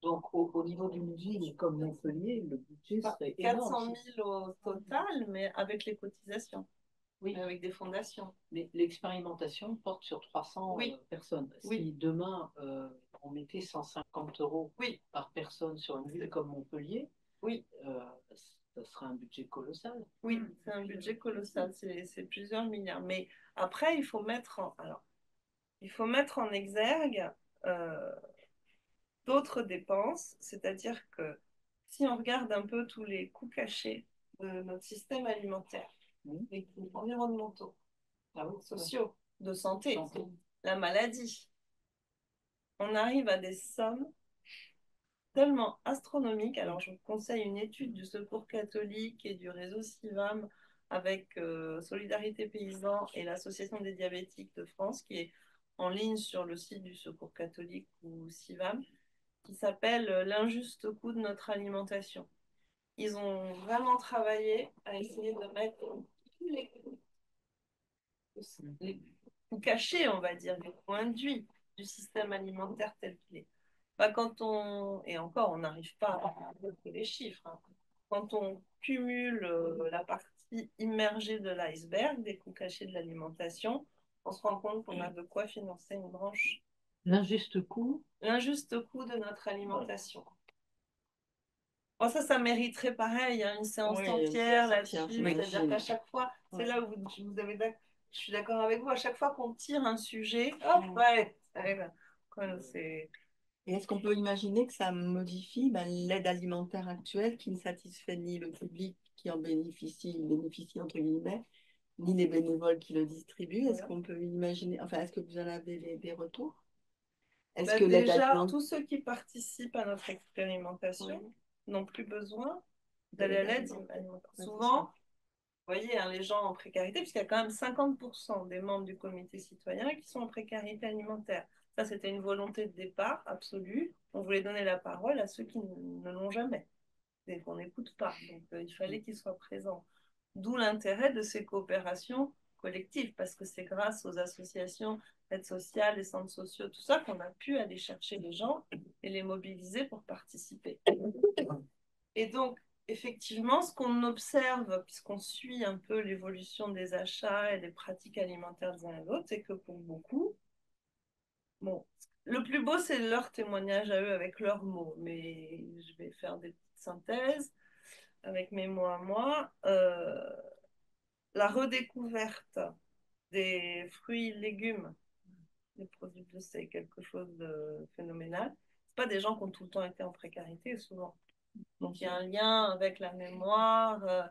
Ça, le goût du potager de ma grand-mère, enfin voilà. Le fait de pouvoir aller franchir la porte, par exemple, d'un Biocoop de centre-ville pour certains, mais jamais ils auraient imaginé pouvoir accéder à ce type de magasin, parce qu'il y a des marqueurs sociaux très forts dans l'alimentation aussi. Voilà, ceux qui vont direct chez le producteur, se chercher grâce à leurs 100 € de monnaie mensuel, un bon fromage, une bonne viande et tout ça, mais voilà, en fait, ils redécouvrent ce que c'est que voilà, participer au système alimentaire de tout le monde avec aussi, pas tout le temps, mais des super produits partagés. Puisqu'on peut avoir des choses meilleures, on peut recevoir, on peut faire plaisir, on peut accepter des invitations parce qu'on va pouvoir les rendre. On peut se rendre chez quelqu'un avec quelque chose de bon à partager, alors que sinon on va dire bah non, j'y vais pas parce que j'ai rien à apporter, et puis je pourrais pas rendre l'invitation. Voilà, tout ça c'est des mots exprimés par les participants, c'est-à-dire que c'est moi, ce que j'adore dans cette expérimentation, c'est qu'elle a vraiment un focus sociologique. On recueille énormément de témoignages. Et ce qu'ils nous disent, ça éclaire tout. Et en fait, l'alimentation, c'est pas du tout un bien de consommation. On en a fait un bien de consommation, mais ça ne devrait pas l'être. C'est pas un bien de consommation comme les autres. C'est vital. Et puis, c'est du lien à soi, sa santé, ses goûts, sa culture. C'est un lien aux autres. C'est du partage. Quand les mamans témoignent que elles mangent des biscuits trempés dans du lait parce qu'il faut privilégier le repas des enfants et qu'à force de faire ça, même les mois où ça va mieux, elles pensent même pas à s'acheter quelque chose pour elles. Ça continue. Et petit à petit, on se perd de vue comme ça. Donc voilà, c'est tous ces témoignages-là, tout ce qu'on collecte comme expérience de vie et qui sont partagés au sein des instances citoyennes. Alors, je ne vous cache pas qu'il y a des moments, quand on parle précarité, il y a des pleurs, c'est très compliqué émotionnellement. Donc, voilà. Dans l'équipe d'animation, on était toujours un ou deux à être pas en animation justement, mais en médiation pour pouvoir gérer. Ouais. Ça va, bah oui, bien sûr. Voilà. Ils disent, bah oui, il y a beaucoup de femmes forcément dans ces instances comme partout. C'est très genré, la question alimentaire aussi. C'est drôle aussi. Il y a tous les enjeux du travail gratuit là-dedans, des femmes, leur rôle à la maison. Enfin, on soulève toutes les questions de la société à travers l'alimentation. C'est vraiment un sujet extraordinaire, sans parler des questions écologiques et la santé. Alors, cette épicerie qu'on a vue, ce sont des produits, tous ce sont des produits vous connaissez c'est une coopérative, c'était comme au Socop. C'est la Cagette, c'est un supermarché coopératif comme comme Miacops maintenant. Qui fait sa journée porte ouverte le 14 décembre. Oui, il va falloir le dire. Qui est partenaire et donc qui participe à l'expérimentation. Donc il y a des Biocoop, il y a les marchés, vous avez vu les producteurs en direct aussi, les marchés. Au total, il y a une cinquantaine de lieux maintenant. Oui, aujourd'hui, il y a une cinquantaine de lieux, mais ce qui est important, c'est qu'ils soient les mêmes pour tout le monde. C'est-à-dire que quelle que soit l'origine sociale des gens, ils vont tous. Et voilà, et sans qu'on sache quel est le revenu d'un tel, etc. C'est tout le monde va dans les lieux. Ils ont un code et ils payent avec leur code. Donc en fait, toute la stigmatisation aussi qu'ils vivent quand ils vont demander le bénéfice de l'aide alimentaire. Qu'est-ce qui se passe? On leur demande d'étaler leur vie. Surtout quand on doit calculer ce qu'on appelle le reste à vivre. Hein. Alors, il faut qu'on étale toutes ces dépenses. On est jugé par des gens qui font leur boulot, qui sont bienveillants la plupart du temps, mais qui ont un regard et qui décident si vous êtes suffisamment pauvre ou pas pour pouvoir accéder à l'aide alimentaire. Et en plus, chaque année, comme il y a de plus en plus de pauvres, on est un peu moins pauvre ou un peu plus pauvre que certains, et parfois, on n'est plus dans le dispositif. Qu'est-ce qu'on fait? Donc tout ça, je vais reprendre, vous avez vu Mohamed au début, tout ça, il avait une formule magnifique, tout ça, ça égratigne la dignité. C'est-à-dire qu'à force de devoir, devant chaque association, devant chaque organisation, voilà, se déshabiller, quoi. Et dans certains cas, on est aidé à hauteur de ce dont on a besoin. C'est-à-dire que si on doit réparer une machine à laver, par exemple, eh ben, on est aidé à hauteur de 200 euros qui vont de la réparation en épicerie sociale, qui est encore pire. C'est-à-dire qu'on doit justifier du pourquoi on y a droit. Ouais. Donc voilà, tout ça fait qu'effectivement, on ne peut pas s'empêcher de vouloir essayer d'inventer d'autres choses. Et comment vous avez comment déterminé démarrer les personnes qui participaient Alors, pour le comité citoyen, on a vraiment fait du aller vers. Hein. On est allé vers toutes les associations partenaires. Donc, on a été chercher des bénéficiaires de l'aide alimentaire, des gens qui veulent fréquentent les centres sociaux de ça. On a organisé des pique-niques, des animations. On a fait venir Mathieu Dalmé avec sa conférence. On faisait des balades alimentaires aussi pour explorer les quartiers, ce qu'il y avait, ce qu'il n'y avait pas. Enfin, moi, il y a tout un travail de terrain. Et on a réussi à constituer ce petit groupe. Puisqu'il nous fallait 50 personnes en précarité alimentaire, hein, c'était les plus difficiles à convaincre. Les autres sont venus via les associations du collectif. Ils ont eu envie de participer, de s'engager. Donc souvent, les autres, ils sont un peu plus militants, on va dire. Et justement, ce mélange de gens précaires très éloignés des questions militantes, politiques, qui pour certains ne votent même plus, voilà, se sentent complètement à part, avec les autres qui sont plus militants, ça fait un mélange extraordinaire, quoi, des deux côtés. C'est un co-apprentissage, une co-évolution, et même pour nous, les animateurs, pour tout le monde, pour les élus, c'est une expérience qui nous a absolument tous transformés. On n'est plus les mêmes. Chouette, hein. Voilà. Mais là, tu parles de 50 personnes, donc plus 50 autres. Voilà, alors les autres. J'avais cru comprendre qu'il y en avait 500. Comment on a fait rentrer les expérimentateurs? On les a fait rentrer par vague de tirage au sort. Alors tout ça, c'est le comité citoyen. Moi, je dis on, mais je ne devrais pas. C'est le comité citoyen qui a tout décidé. Hein. La liberté de cotisation, tout ça, hein, les 100 euros par mois, tout ça, c'est leur décision. Donc pour les expérimentateurs, ils ont décidé qu'on les ferait rentrer par tirage au sort. Donc on a fait un appel à volontaires avec des classes d'âge et de revenus, juste 3 classes d'âge, 3 classes de revenus, pour que ça ressemble un petit peu quand même à la société de Montpellier, hein, la démographie locale. Et puis ensuite, donc les gens ont candidaté, on les a rentrés chacun dans leur case et on a fait du tirage au sort. Parce que bon, ça fait partie de la discussion aussi. Le tirage au sort, finalement, a été considéré comme la façon la plus juste et démocratique de choisir des gens pour participer. Comme on fait dans les conventions citoyennes, parfois.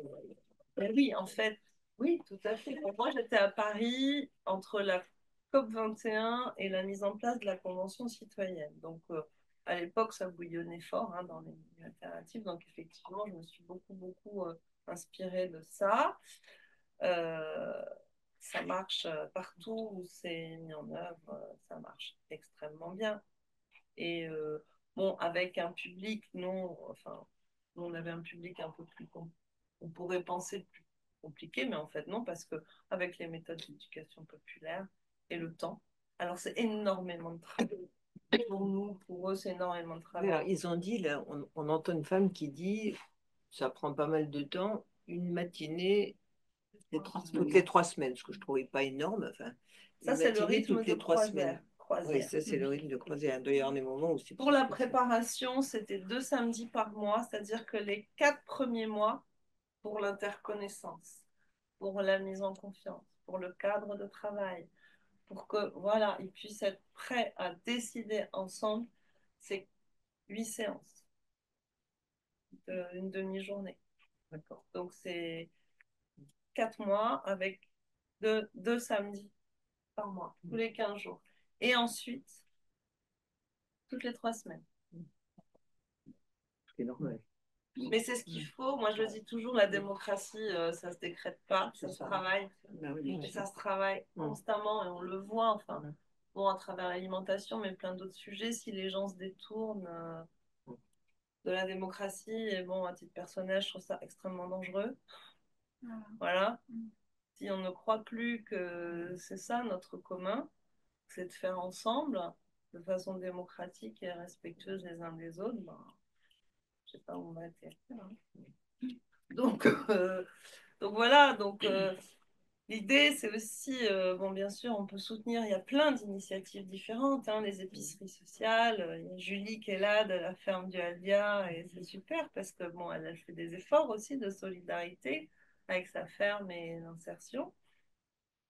Mais ça peut être vraiment des petites choses, hein, par exemple, bon, c'est vrai que je connais un peu mieux Bayonne que Biarritz, mais je pense qu'à Biarritz, il y a beaucoup de choses aussi. Il y a les restaurants associatifs, la table du soir. Hein. Il y a le mouvement des cuisiniers artisans qui décident que ben, finalement, ils cuisinent pour tout le monde et qu'ils font des gros efforts, même s'ils ont bossé dans des étoilés, sont des vrais chefs. Aujourd'hui, ils essayent de faire une cuisine accessible à tous. Il y a il y a un mouvement de fond comme ça autour de l'alimentation qui dit que maintenant les injustices, la pauvreté, enfin voilà, et puis avec l'État qui de toute façon, quoi qu'il se passe, ne voit qu'une chose, l'aide alimentaire. Les marchés publics européens, les marchés publics nationaux qui alimentent les banques alimentaires, plus voilà, sous prétexte de lutte contre le gaspillage, la grande distrib qui se débarrasse à bon compte de ses invendus. Et c'est ça la réponse depuis 20 ans, 30 ans, 40 ans. C'est plus acceptable avec des gens qui justement s'éloignent de la chose commune. Et l'alimentation, c'est un commun. L'eau devrait aussi être travaillée démocratiquement comme un commun. Ça permettrait aussi de faire de la médiation entre des agriculteurs qui se tapent dessus parce qu'ils sont plus d'accord sur comment on utilise l'eau ou des écologistes et des agriculteurs. C'est fou, à l'Orama, moi j'ai été très remuée. C'était la dernière conférence où il y a je crois qu'il était élu local et agriculteur qui nous a interpellés. Il était en larmes en disant je comprends pas, j'y arrive plus. Entre nous, on est prêt à se mettre sur la gueule pour une question de l'eau. Donc voilà. Et les systèmes, vous pourriez nous expliquer les systèmes, comment ça marche? Comment on peut mettre l'argent et comment on paye avec de bons, de chèques? Non, c'est une monnaie. Pas de chèque, pas de bons, parce que tout ça, ça a déjà. C'est stigmatisant. Ils ont déjà donné. On a l'histoire des chèques alimentaires, des bons d'achat, tout ça, c'est ce qui se pratique et on a voulu inventer autre chose. Donc, il y a le SCHCO, à Montpellier, c'est la graine. Le SCHCO, c'est une monnaie à part et on a expérimenté la numérisation. C'est-à-dire qu'au lieu d'être papier, comme c'est actuellement pour le SCHCO, c'est numérique. Avec leur portable. Aussi, voilà. Donc, et ça, c'est la Fondation de France qui était intéressée par le développement numérique des monnaies locales. Donc, c'est elle qui a financé la construction du petit logiciel qui a permis de... Voilà, c'est sur la base de l'euro à la base, c'est juste comme le SCHCO, une façon d'appeler... le SCHCO est numérique. Hein. Voilà, donc c'est une façon d'appeler la graine ou le SCHCO qu'on appelle Mona, mais on sait qu'elle est identifiée. Et des gens... Donc, c'est un système d'adhésion. Vous adhérez au système, vous avez un code confidentiel. Et votre code confidentiel, c'est comme votre code de carte bleue. Vous allez dans les magasins et au moment de passer à la caisse, vous dites « Je paye avec mon compte Mona » et vous faites votre code sur la tablette du commerçant et c'est payé en Mona. Et en Mona, il y a l'équivalent de 100 euros. De 100 euros par mois. Par personne et par mois. Oui. Donc une famille avec 2 enfants Alors, pour exemple, l'instant, c'est alors ça 300 c'est dans euros. la seconde partie d'expérimentation parce qu'on a voulu commencer simple, parce qu'on est quand même très ambitieux déjà. On a voulu commencer simplement. Et donc, le comité citoyen, là, pour l'année qui vient, va travailler sur voilà, la façon dont je ne peux pas anticiper parce qu'en fait, c'est eux qui vont décider, dont on va prendre en compte la composition par foyer. Ah oui, parce que pour le moment, c'est 100 euros par famille. Oui, il y a un représentant du voilà, foyer c'est ça. qui est titulaire Qui me du semble compte et du code, et voilà, parce Oui, ça fait peu, mais ça permet déjà de faire l'expérimentation. C'est l'expérimentation. Quand on regarde les personnes en précarité alimentaire, il y a énormément de personnes seules, Oui. ou deux, ou des mamans seules avec deux enfants. Donc on est un, deux, voilà. Et ils le disent tous, sans Mona, c'est déjà énorme. Non pas pour la quantité, parce qu'en fait, c'est pas une question de quantité, c'est une question de qualité. C'est de savoir que ces 100 monas, là, on peut les dépenser dans des magasins où on n'irait jamais. On peut acheter des produits qu'on n'oserait jamais s'offrir parce qu'ils sont trop chers. C'est voilà. C'est l'accessibilité offerte à des produits de qualité, à des produits plaisir. C'est ça qui, en fait, fait toute la force voilà, on le sent, les gens retrouvent estime de soi, une autre façon de se voir dans la société. L'inclusivité dans les lieux de vente, on n'y pense jamais, mais c'est vrai qu'il y a beaucoup de lieux très bien. Euh, S'ils n'ont pas une politique de mixité sociale et s'ils ne font pas des efforts, parfois ils peuvent même être quasiment stigmatisants. Et si quelqu'un rentre et qui n'a pas le bon look, il peut se faire très mal voir. Et c'est arrivé d'ailleurs. Au début de l'expérimentation, on a eu des retours dans certains lieux où clients ou personnel pas vraiment informés du dispositif, Regardez avec bah oui, les recevaient mal. Donc voilà, c'est faux. L'avantage de travailler en proximité avec les premiers concernés, enfin, je veux dire, quel que soit le projet, quel que soit, il faut travailler avec ceux qui sont les premiers concernés par la thématique, parce que c'est eux qu'on doit écouter, c'est à leurs problématiques qu'on doit répondre, et puis on apprend tellement de leur expérience, et puis ça va bien au-delà de ce qu'on peut imaginer à chaque fois. Donc c'est pour ça que les gens qui ont fait des thèses sur les violences alimentaires au sein des associations de distribution, comme Bénédicte Bonzi, vous avez toutes les références, hein, ou les gens qui ont fait des thèses sur le droit alimentaire au sein d'ATD Carmont. Voilà. Aujourd'hui, on fait de la recherche-action sur le terrain, avec les paysans ou dans les associations d'aide alimentaire, dans les épiceries sociales, parce que c'est là où on récolte la réalité de la donnée humaine, quoi. Et les chercheurs, ben voilà, ils portent ça à connaissance du public et puis on s'en sert pour expérimenter. Et c'est hyper important qu'il y ait à la fois donc, des citoyens par leurs associations, des élus aussi. Heureusement, il y a des groupes d'élus locaux qui sont sensibles à ça. Aujourd'hui, il y a quand même un mouvement. À Montpellier, en 2019, on a créé les premières assises territoriales de la transition agroécologique et de l'alimentation durable. Alors, ça fait vraiment blablabla à rallonge. N'empêche que ça ramène énormément de gens. 2 ans après, c'était à Nantes et la maire de Nantes a été très porteuse aussi pour tout ça. Il y a eu une charte des assises. Là, c'était à Montpellier, il y avait un monde fou. Il y a des gens qui viennent de partout. Il y a des gens qui viennent aussi de Belgique, d'Allemagne. Voilà, parce qu'ils ont besoin de suivre un peu les territoires pilotes quoi, en matière de transition et d'alimentation durable. Donc, il y a un vrai mouvement de fond. Alors, au total, ça touche combien de personnes à l'heure actuelle donc, qui utilisent la Mona? Pour être très concret, 300. Activement 300. 300. Sur les 300, Donc la moitié sont vraiment des précaires. C'est la moitié ou c'est moins? Non, là je vous parlais du comité citoyen. Oui. Les 300, ils sont dans les différentes tranches, dans 3 tranches de revenus et 3 tranches d'âge qui correspondent à peu près à la population de Montpellier. Et pour 50, il y a 50 personnes en plus qui viennent vraiment du trait social. Eux, ils ne sont pas passés par le tirage au sort, on a été les chercher via des partenariats. Hein, donc, eux, ils sont dans les hôtels, c'est les migrants de papier, c'est ces gens-là qui, de toute façon, sont hors des radars. D'accord. Et sur les 300, donc, il y en a au moins 100, par exemple, qui payent beaucoup plus enfin, qui, par solidarité, ont accepté de payer plus cher que ce qu'ils achèteraient normalement. Pour qu'on ait une cotisation moyenne de 60 c'est ça. sur 100, Oui, c'est Roman, je le lirai après les paramètres. Voilà. Donc effectivement, il y a un certain nombre de participants qui payent plus. Forcément, oui, c'est ça. Hein, Oui. Oui. Enfin, là, vous en avez au moins, enfin, peut-être un tiers, quoi, qui paye nettement plus que...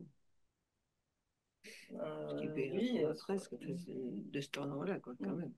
Parce Moi, j'ai que... une petite question, c'est possible aussi. Oui, bien sûr. Est-ce qu'il y a des choses qui sont mises en place au niveau de tout ce qui est jardin nourricier? Parce qu'il me semblait qu'à Nantes, pour tout ce qui était sécurité sociale de l'alimentation, il y avait aussi une part qui venait des jardins nourriciers mis en place dans la ville et qui ramenait aussi comme ça du lien entre les populations, une forme de partage et d'échange autour du jardin nourricier. C'est quelque chose qui a été mis en place à Montpellier aussi? À Montpellier, malheureusement, on cultive de la vigne et des immeubles. Donc, il n'y a plus de terre pour faire du jardin nourricier, plus rien du tout. Hein. On plante au pied des arbres comme on peut. Donc, non, non, bien sûr, jardin partagé, ce serait formidable, mais là, il faut aller au-delà de Montpellier. Sur la métropole, c'est possible, mais au sein de la ville de Montpellier, non. Mais oui, eh ben, on travaille avec, dans la boucle, il y a aussi des gens comme les incroyables comestibles, les forêts nourricières. Quand je parle de mouvement, oui, on peut citer plein, plein de gens qui participent à cette démocratie alimentaire, en fait, hein, à faire en sorte de rendre accessible et de partager tout ce qu'on peut en termes de... Voilà, mais Montpellier même... Compliqué. Non, c'est pas du tout comme Loire-Atlantique. Il y avait une question de Roman qui est partie. Après, je redonne la parole peut-être à Maïder. Donc, la démarche semble bien partie. Je me demande quel seuil serait utilisé pour définir les bénéficiaires de l'aide. Je me demande comment cela ne favoriserait pas l'émergence de tensions entre les différentes classes sociales. Il n'y a pas de bénéfice.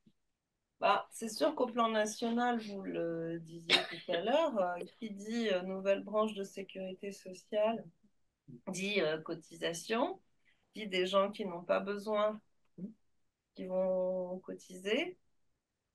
Oui, c'est sûr, c'est un débat à avoir et je vous dis, ça va prendre du temps.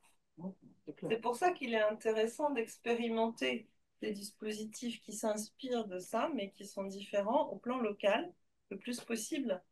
Ça va permettre d'alimenter une réflexion nationale et trouver. Et puis, il faut aussi le temps que les gens se fassent à cette idée. Donc, c'est aussi la diffusion des problématiques qu'on soulève dans ces expérimentations qui est intéressante parce que, après tout, on peut tous changer d'avis sur un sujet. On peut tous considérer que une cotisation, finalement, c'est pas une charge, c'est une cotisation. Hein. Comme les cotisations aujourd'hui, des Exactement. mutuelles, les assurances. Voilà. Etc. Et même les cotisations sociales, enfin, je veux dire, les mots ont leur importance. Quand le MEDEF parle de charge, maintenant, c'est des cotisations, c'est pas des charges. Ouais. Ça change tout, hein, dans la vie. Mais j'ai quand même l'impression que... C'est Maïder qui voulait reprendre la parole. Oui, pardon, j'avais une dernière question. On va conclure après. Est-ce que nos territoires, par exemple pour un territoire comme nous au Pays Basque, est-ce qu'on a déjà une résilience suffisante en termes par exemple de fruits et légumes, parce qu'au Pays Basque on fait beaucoup d'agriculture, mais on est assez pauvre en fruits et légumes, pour finalement pouvoir soutenir ça, parce que j'imagine que le but de la sécurité sociale de l'alimentation, c'est quand même aussi du territorial, du local, de saison, du circuit court. Et donc, est-ce que nos territoires sont déjà assez robustes et résilients pour pouvoir aller dans cette direction? Bah, en fait, non. Et c'est pour ça qu'on voit bien que le système de l'offre tel qu'il fonctionne aujourd'hui, toutes les niches, et, euh, et c'est vrai que le Pays Basque est très riche parce qu'il a défendu son agriculture paysanne, parce qu'il y a beaucoup de systèmes de solidarité et tout ça. Donc on voit que même quand on produit bien et bon, comme au Pays Basque, en termes d'installation, si on veut répondre à une demande nationale, en termes d'installation, euh, c'est pas du tout la dynamique actuelle, hein. C'est-à-dire que presque il y a 1 sur 2 d'entre nous qui doit au moins à temps partiel remettre les mains dans la terre, peut-être. C'est un enjeu énorme en fait. Donc il n'y a pas que la production locale qui peut alimenter un système alimentaire. Et on n'imagine pas. On est passé en Pays On n'imagine Basque, pas on est passé de 35 à 5% d'autonomie Voilà. alimentaire. Donc, en très peu de temps. On n'est absolument pas autonome, mais nulle part, hein, ni en France, ni à l'échelle européenne.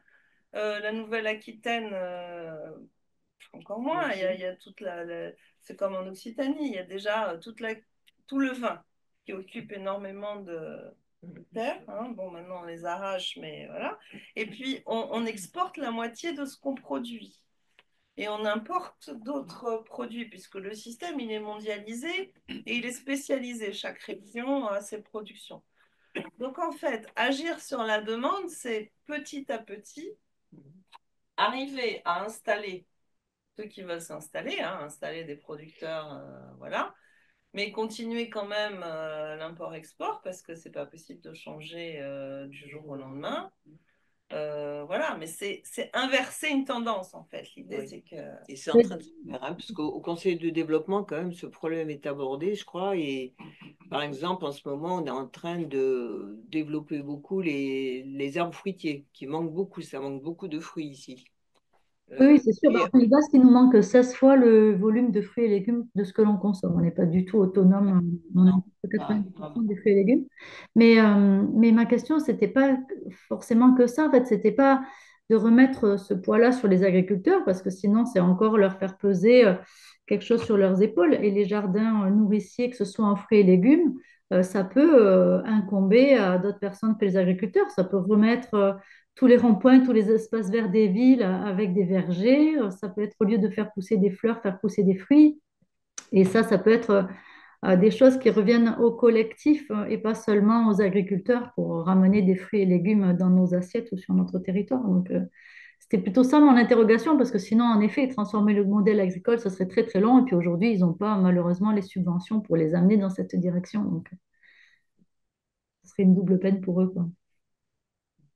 Mais si demain on mettait sur les ronds-points des fruits et légumes, ça serait hyper compliqué à gérer quand même. Hein. Enfin, je ne veux pas dire, Maïder, que c'est oui, une mauvaise puis idée, mais ils ça abatteraient, me paraît très très complexe à gérer. ils abatteraient beaucoup de gaz carbonique de toutes les Je suis voitures. d'accord que c'est compliqué à gérer, mais en tout cas, dans les anciens, ils plantaient des châtaigniers, ils plantaient des noisetiers, ils plantaient des choses dans les Ah oui, ça, espaces par qui contre. faisaient que c'était des réserves, c'était des formes de réserves. Ça ne veut pas dire forcément que c'est à gérer, mais en tout cas, le fait d'avoir sur nos territoires des choses qui se mangent, dans les pays de l'Est, dans leur système agricole, ben, leur consommation de fruits et légumes, elles incombent plus ou moins à chacun parce qu'ils n'ont pas les moyens d'en acheter. Aux États-Unis, ils trouvent plus de fruits et légumes parce qu'ils en produisent plus assez et qu'on fait plus que de la viande et du carnet et ils peuvent plus s'alimenter en fruits et légumes. Et donc, ça montre bien que la complexité des semences, des fruits et des légumes, elle est plus vaste que juste le système agricole parce on a plus de résilience et qu'elle est peut-être à s'approprier à différentes échelles et pas que l'échelle des agriculteurs.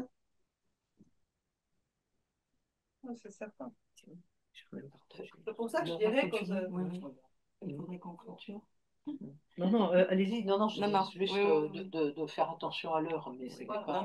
Non, mais c'est sûr. Donc, c'est pour ça que je dis la sécurité sociale de l'alimentation, c'est intéressant parce que c'est un lieu de débat, c'est un lieu qui recense aussi toutes les expérimentations, et puis c'est un horizon, c'est une matière à penser, et c'est ça.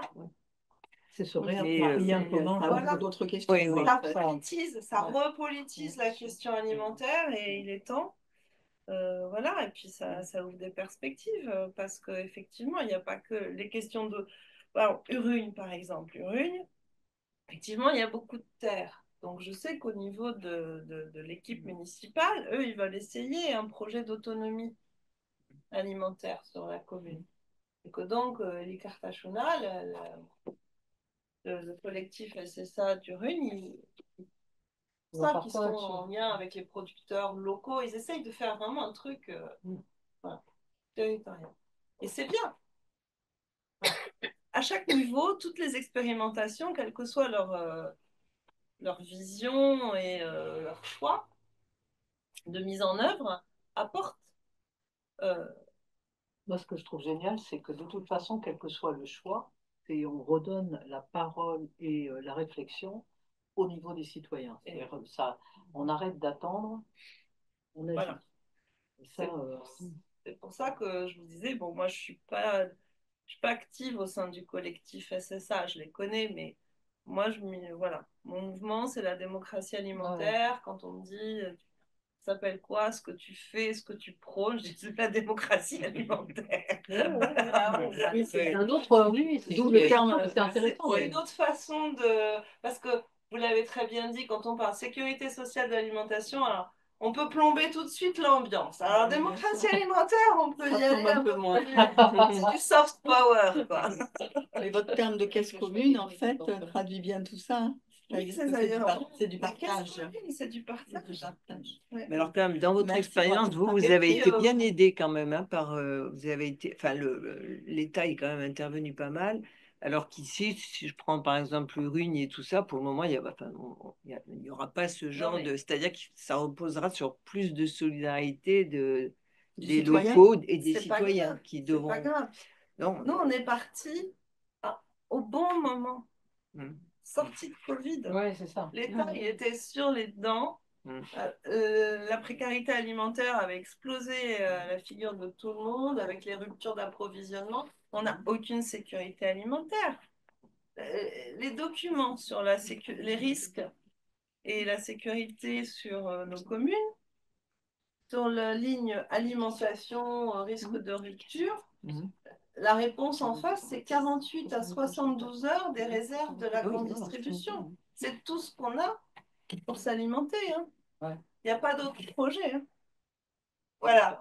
C'est les stocks de Leclerc, Carrefour, Auchan et Super U. Voilà. Donc, si on revit, et on va sans doute le revivre, des pandémies, des ruptures d'approvisionnement, machin, ben oui, effectivement, continuer à dépendre de la grande distribution et du système alimentaire tel qu'il fonctionne aujourd'hui pour affronter ce qui nous attend avec le changement climatique et tout le reste, c'est irresponsable.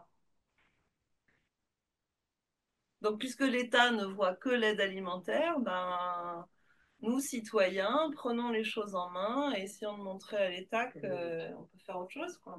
Voilà. C'est une bonne conclusion. Moi, j'avais une question dans votre Il y a des questions. Est-ce que vous avez une partie qui fait de la sensibilisation et l'éducation au niveau alimentaire? Parler un tout petit peu plus fort qualité pour, des aliments. Oui, est-ce que tu peux répéter ta question? Parce que en visio, il faut parler un tout petit peu plus fort pour les gens. Je me demandais si dans le dispositif, il y avait une partie du dispositif qui faisait de la sensibilisation ou de l'éducation par rapport à la qualité des aliments, à la nutrition, à ce lien avec la santé. Alors, absolument pas. Parce que nous, on n'a pas du tout voulu être prescriptif.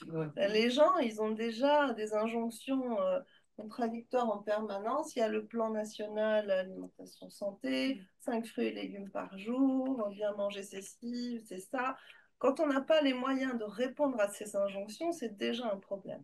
Donc ça impacte aussi le sentiment de culpabilité, etc. Donc, ce qu'on a fait, c'est qu'on a fait venir des experts de la santé, de la nutrition et tout ça, qui ont exposé l'état de leurs travaux, de leurs études et tout ça, et après aux citoyens de s'approprier ces informations et de les intégrer dans leur réflexion.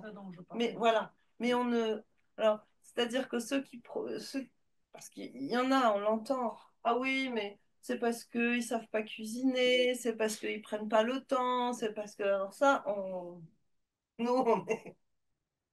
faut voir qu'à la base, hein, c'est une sociologue qui coordonne l'expé, donc tout ça, elle est allergique. Hein. Sauf si peut-être quelqu'un demande, ah tiens, Ah comment bah je bien pourrais, sûr, ça voilà. c'est différent. Ah par contre, alors on fait des ateliers de rue, C'est des ça. ateliers cuisine de rue, des disco soupes, Oui, c'est ça. tous les prétextes sont bons pour partager quelque chose, les pique-niques, tout ça, ça fait partie de l'animation qu'on fait Oui, sur parce le qu'on le terrain. voit à un moment donné, elle donne, je sais pas trop ce que c'est, elle explique ce que c'est. Ah Ah oui, bon, oui, je non, vais mais goûter. c'était Marrant. le repas partagé, Ouais, c'est un rituel à chaque réunion de travail, à chaque animation, à chaque réunion publique, il y a toujours de l'alimentation à partager. Le repas gaulois de fin Bah, de... exactement. Mhm. C'est essentiel, ça commence par là. Donc c'est sûr que jardin, potager, enfin voilà, après, c'est vrai, certains disent maintenant chaque petit espace libre, il faudrait planter des comestibles. Pourquoi pas? Oui, c'est ce que disait Maïder. Ouais, Les jardins c'est très vrai, hein. De toute façon, il faut essayer de préserver tous les terrains où on peut planter. Et oui, je pense que enfin, voilà, les politiques de jardins partagés, jardins familiaux, jardins nourriciers, les forêts comestibles. Les forêts comestibles, on peut en créer en ville. On peut désimperméabiliser des tas d'espaces et planter. Et puis, c'est une façon de gérer l'eau aussi. Bon, ça, c'est un de mes autres sujets, mais l'eau de pluie. Hein. L'eau, on en a besoin pour cultiver, on en a besoin pour boire. L'eau, elle doit s'infiltrer là où elle tombe. Faut plus qu'elle aille dans les réseaux, jetée à la mer. L'eau qui s'infiltre, c'est la santé des sols, c'est la lutte contre les sécheresses et c'est la lutte contre les inondations. Donc c'est lié tout ça. Comment on va produire, c'est aussi comment on va gérer l'eau, comment on va faire en ville, comment on fait en zone rurale. Surtout ne pas opposer les systèmes, faire ensemble, créer des alliances, des coopérations. Ah, il y a Maïder c'est Maïder, merci beaucoup pour cette soirée. Échange intéressant. Je crois qu'on a déjà perdu quelqu'un. Voilà. Est-ce qu'il y a d'autres questions dans la salle virtuelle? Dans la salle virtuelle avant que déjà? Non. On va clôturer peut-être. Oui. Voilà. D'autres Non, questions ok. ici? Un sujet à prolonger. Avec toute cette richesse, on vous remercie vraiment de nous avoir partagé cette, Donc, cette expérimentation solidaire et humaine, en fait, hein, tout simplement. On retrouve de l'humanité. Il faut peut-être redire ici que pour les gens qui sont d'ici, que donc à Urune, il y a un groupe qui essaie d'avancer aussi dans. Et qui réfléchit, c'est ce que qui vous réfléchit et qui essaie de mettre des. Qui va expérimenter. Hein, À Urune, pas en grave. Daille. Oui, oui. Voilà, en Daille aussi, il y a un groupe. Il faudra faire une réunion avec les groupes locaux, je pense. Et il y a le Béarn et Sud-Land. Oui, et ce que C'est tu intéressant. disais, c'est que c'est. Oui, on peut aussi faire. Le circuit court, il ne faut pas rêver. Hein, le circuit court, c'est avec les voisins. Oui. Hein. Ça va se faire à des échelles régionales. Oui, ça pourrait être. Oui, c'est pas Voilà, trop. il faut une solidarité entre territoires. On parlait des fruits et des légumes, bah oui. Dans les Landes, proportionnellement, on produit beaucoup plus de fruits et légumes qu'au Pays Basque. Et à l'inverse, ils ont besoin de la viande, des produits laitiers, de la tout ça. vie. Donc alors je dirais, les bonnes échelles, qu'est-ce que c'est une bonne échelle? Bon, moi j'ai un peu aussi une vision de l'eau, donc je me dis un bassin versant, c'est une bonne échelle pour essayer de réfléchir aussi aux cultures et à une forme.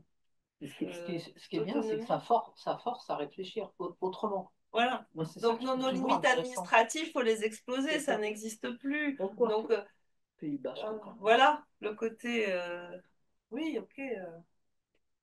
On peut essayer, alors uniquement sur le Pays Basque, nord et sud et tout, mais le problème, il est mondial. Hein, et ce qu'on fait ici impacte d'autres gens ailleurs et vice-versa. Donc, voilà, ça concerne tout le monde. On pourrait applaudir, c'est bien.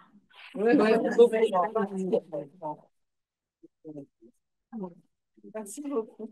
Mais on va continuer. Oui, on continue les échanges autour d'un pot. Autour d'un pot, caisse commune et pot commun. Par contre, on dit au revoir à nos On amis dit au de la revoir à vidéo ceux qui qui, pourront pas partager merci les vidéos. beaucoup. Merci, Merci de votre présence. Bonsoir. Au revoir. Bonsoir. Marie-Mal. Merci.